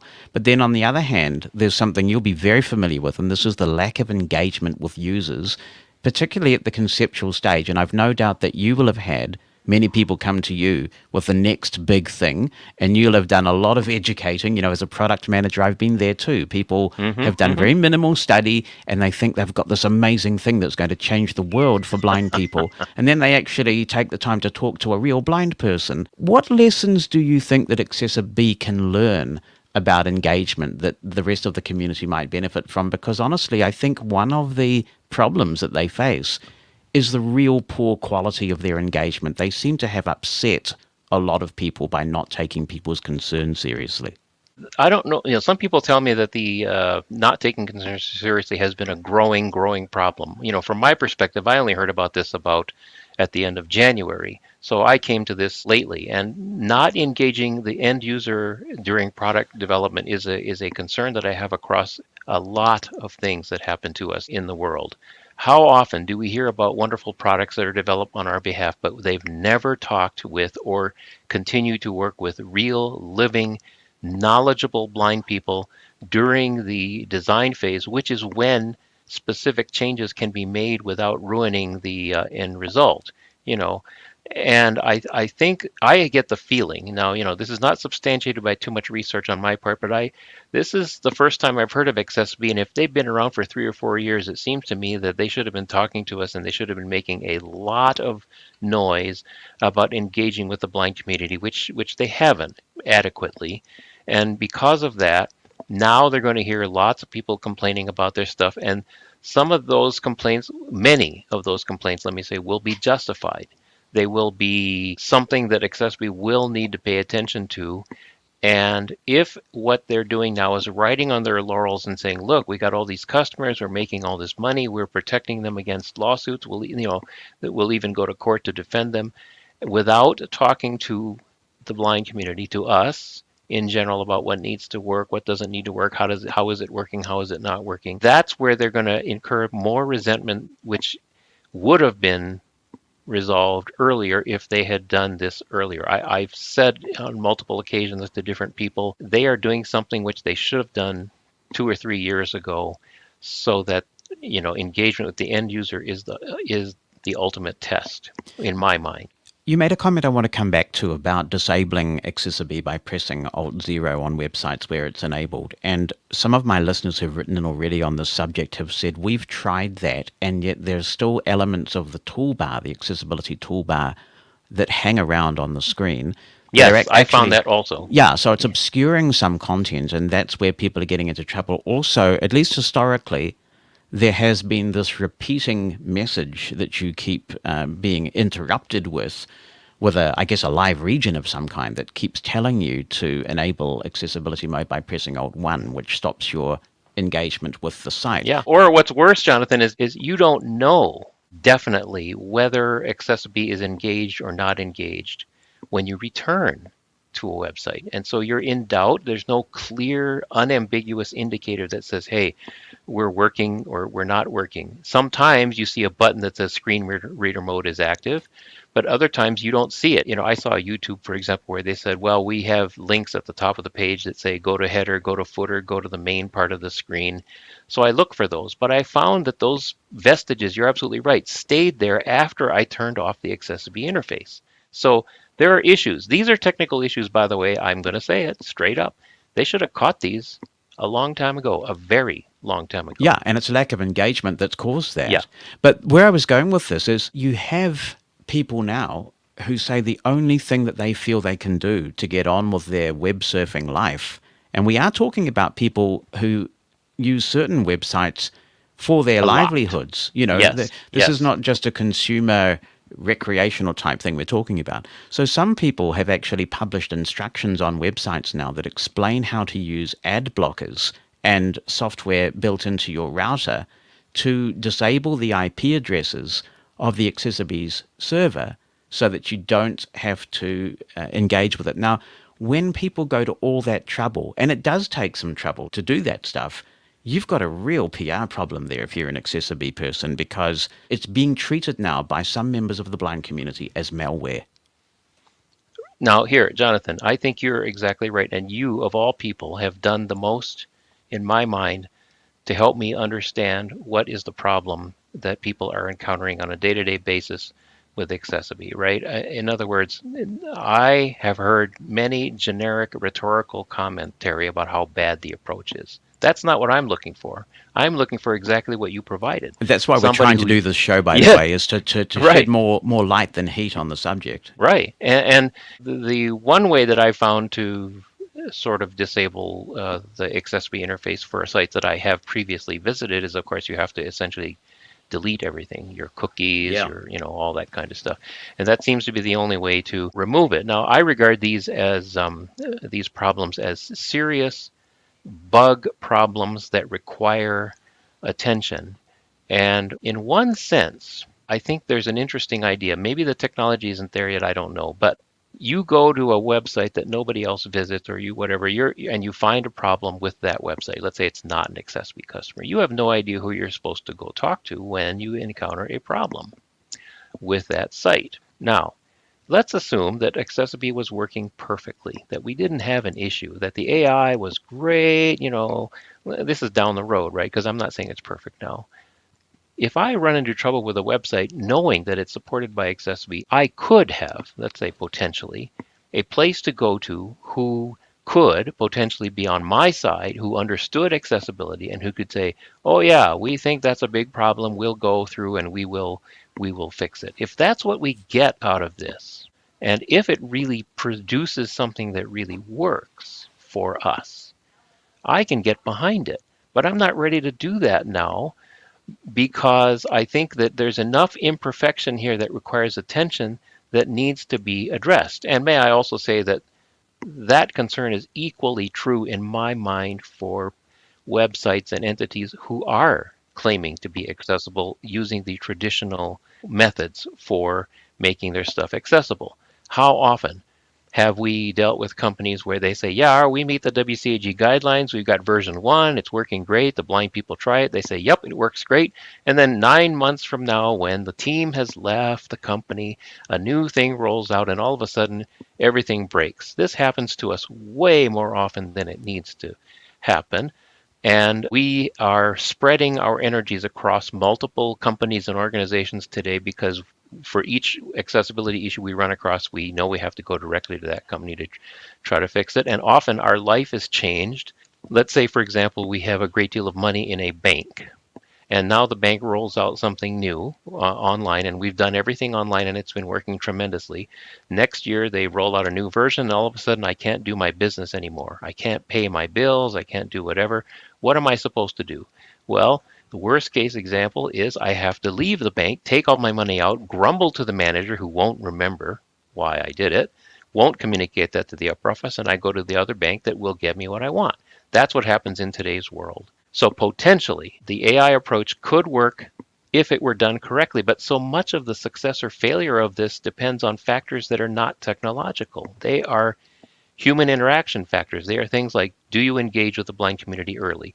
Do you have people on staff who really understand how screen readers work and interact with browsers? Do you really accept, and you're not just dragging in some average blind person who doesn't know very much about technology, but who is somebody you've made contact with and you think, gee, gosh, I'd like to hire that person, but they know nothing about how to navigate the websites with their screen reader, et cetera, to advise your developers, et cetera, et cetera. If you do that kind of stuff and you just do surface involvement, right, which happens way too often, the approach or the method or the system is going to be a disaster for those of us who don't work for the company, but who ultimately either benefit or lose on the effort, based on the effort that's been done. So I'm at the stage where we need to hear from those people who have trouble with AccessiBe, and they need to be paying attention worldwide about this because they are an international company, and they need to really engage with the community. Period. The community, on the other hand, those people who can do it needs to gather up specific problematic things that aren't working and get that information into the hands of AccessiBe, because right now it's they haven't done their work right over the years, and so now they need to start hearing from people about specifically what's wrong with their system. There are those who say, though, that this technology, and I'm talking about these accessibility overlays in general, not just AccessiBe, are intrinsically harmful. But it sounds like you're not saying that. It sounds like you're saying there is capacity to work with these people. I felt the same way about IRA, to be truthful. When I first started hearing about IRA, I feel the same way about all new technologies. I look at it with a great deal of skepticism at the beginning, and then after it has proven itself as something which actually has more benefit than drawback, right? And I don't know whether the approach has more benefit than drawback or more drawback than benefit yet. I think it needs to be exposed more to the people who are ultimately going to supposedly benefit from this so that we can gain. So far, we're seeing signs in both directions. Some benefit, some cost. I think we need to do that without a lot of what I call rhetorical, criticism either way. When I first looked at IRA, I was very, that's my practical example of how I got pushed into something, despite my reservations to the contrary. I was very worried that newly blind people or people who had a very low self-confidence would find it something that they would become overly dependent on, and I worried about that. But after a while, I stopped, because I recognized that the key was how it was implemented, not the technology itself. And I think that's true with AccessiBe and similar approaches. Do they hurt us more based on specific examples, or do they not? Do they have a mechanism to hear from people? How do we, as end users, know when we approach a brand new, I think of going to the web in a lot of situations as I visit a new neighborhood at least twice, 3 times a day, maybe more often. How do I know if this is an AccessiBe site or some other? What do I do then if I have concerns about the interface not working properly? Heck, I can't even figure out who to go to when I have a real accessibility issue on a website that has none of this stuff implemented in there. Now our problem has become worse. Yeah, I mean, we can all relate to having an issue with a particular application, and you contact your screen reader vendor and they say, oh, well, no, you need to talk to the vendor of the actual software that you're using, and they send you back, and no one takes responsibility. I want to come back to the IRA example, and full disclosure and disclaimer and all that good stuff. Of course, I was directing communications for IRA at one point, but I think it's an interesting parallel to draw, because IRA engaged in a very meaningful way with NFB and other organizations even before they launched a product. They took the time to say, who are the key people that can give us advice? And I think you're absolutely correct. IRA had the real risk of going way off the rails and portraying blind people as dependents who can't survive without this technology. And it would have been in their commercial interests to do just that. But because they got not just advice, but also investment from NFB and others, they didn't do that. And they actually engaged with a number of blind people, including in senior leadership positions, who would stop them from doing that. That's quite a contrast from what we're seeing with AccessiBe. Correct. That is absolutely. They're only coming at this lately now, and they're going to pay the price for it. They should have done a better job of researching the community, but they were focused. I can understand why they did it, and the reason was they weren't trying to hurt blind people. They didn't come out there and say, yeah, let's just not talk to them because they don't know what they're talking about. They went after the revenue, right? The money. Who will pay us to do this great work that we want to do, and how do we do this the best? And so they focused on that. Great, terrific. I'm all about companies making money, but I don't want them to make money at my expense. So they can remedy this, but they're going to have to endure a lot of criticism because they failed to come to talk to people early enough in the process. If I were them, I'd just grow up, take the criticism, fix the stuff, and justify the support if in fact if that's what they deserve. Show us that what you do really does work. But let's try to do this in a way that doesn't result in flame wars all over the place where people are yelling at each other because some people think let's say accessible or the approach of AI is the best thing ever, and other people think it's the worst thing ever. What's on your mind? Send an email with a recording of your voice or just write it down. Jonathan@mushroomfm.com. That's JONATHAN@mushroomfm.com. Or phone our listener line. The number in the United States is 864-60-MOSEN. That's 864-60-66736. Mosen at Large Podcast. Roberto Perez writes, you are taking on a big topic this time. I think the problem is not so much the overlay, but the fact that products such as AccessiBe are more than often referred to as a solution for web accessibility. When they are used as a short-term solution, an intermediary step as part of a larger process to make a product really accessible, they can have a place. Unfortunately, due to lack of awareness and irresponsible marketing, they are presented as the ultimate solution. The root cause of inaccessibility is not the technology, but the lack of awareness, the culture that leads to the creation of technology that is not accessible. Even if products such as AccessiBe can resolve some problems, such as keyboard interactions for accessible controls, they create an even bigger problem in the long road by taking the responsibility for web accessibility out of the hands of companies to put them in the hands of the creators of the overlay. As customers with disabilities, by accepting this solution, we give away the possibility of a more inclusive society in exchange for a few technical fixes that more than often are not even enough. I also think that business owners can save more money by investing in educating the product team, which in the long road can result in a better product for everyone, not only disabled customers.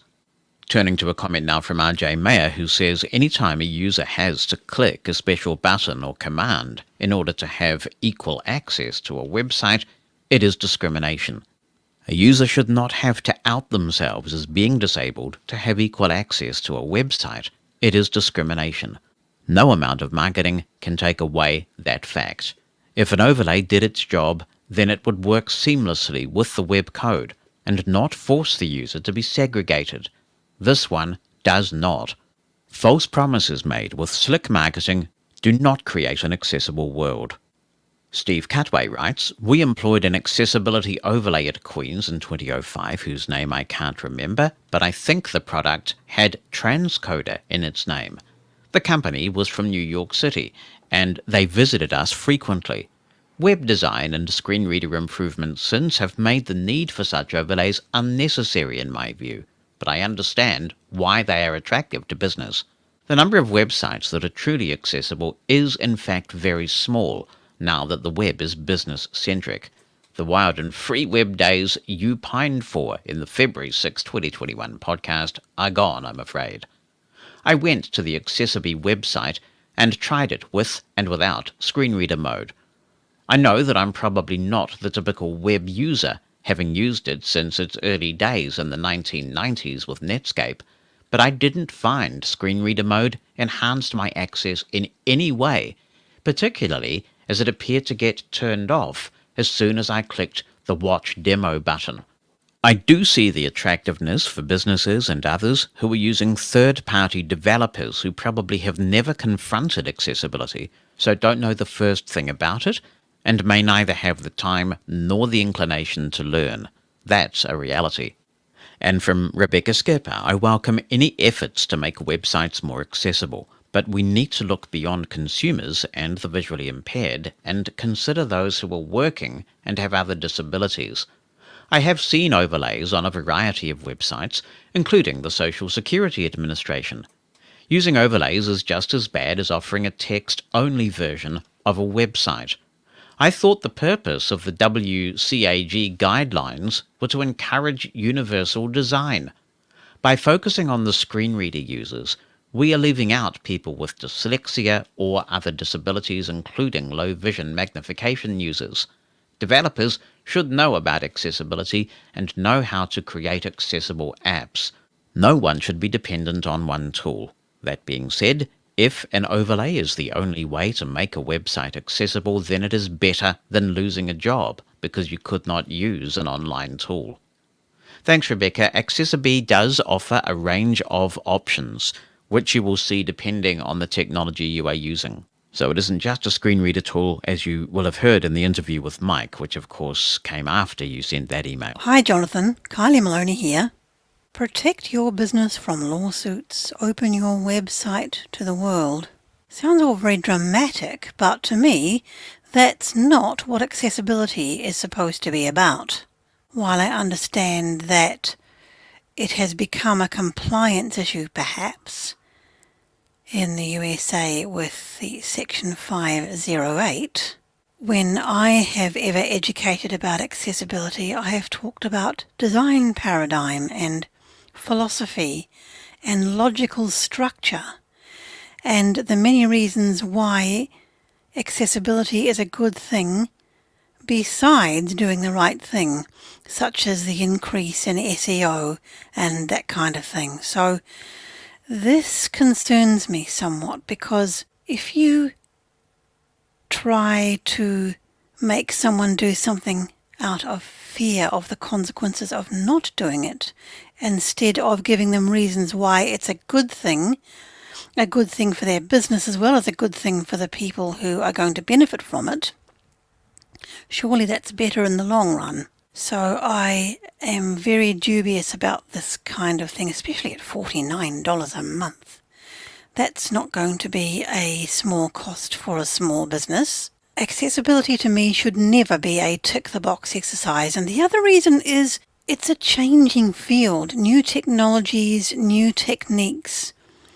And if you try to capture it in a tick-the-box exercise like this, you're never going to get accessibility, just sort of compliance with a few static standards. And as we know, the standards aren't static. They can't be. But the philosophy is, the paradigm is. So let's work on that and stop trying to scare people into doing something which we need to convince them to do for their own good and for the good of all. For all things Mosen at Large, check out the website, where you can listen to episodes online, subscribe using your favourite podcast app, and contact the show. Just point your browser to podcast.mosen.org. That's podcast.mosen.org. We have more listener contributions than we have time for, but we will come back to this, of course, next week. So if you would like to send in any comments on today's show, we'll get back to the whole topic of AccessiBe and accessibility overlays in general next week. A couple of quick show notes. The clocks go forward this weekend in North America, and because we keep Eastern Time, if your clocks are not going forward, then your relationship with Mushroom FM programs will change in terms of the time. So you can go to the mushroomfm.com/schedule page and make sure you're viewing the schedule in your time zone, just in case things get a little bit confusing over the next little while. While some countries spring forward, others are falling back, and all that kind of malarkey. Also, don't forget, we now have a Mushroom FM club on Clubhouse. You are very welcome to join that for some Mushroom FM related extras. You would be most welcome there in the Mushroom FM club on Clubhouse. Just search for Mushroom FM. That wraps up this edition of Mosen at Large. Stand by if you're listening on a Saturday Live. Steve Cutway is next with another edition of The Early Years. And I'll be back next week. If you missed any of this and would like to hear it again, you can catch the Mosen at Large podcast, which will be available anywhere you get your podcasts. Mosen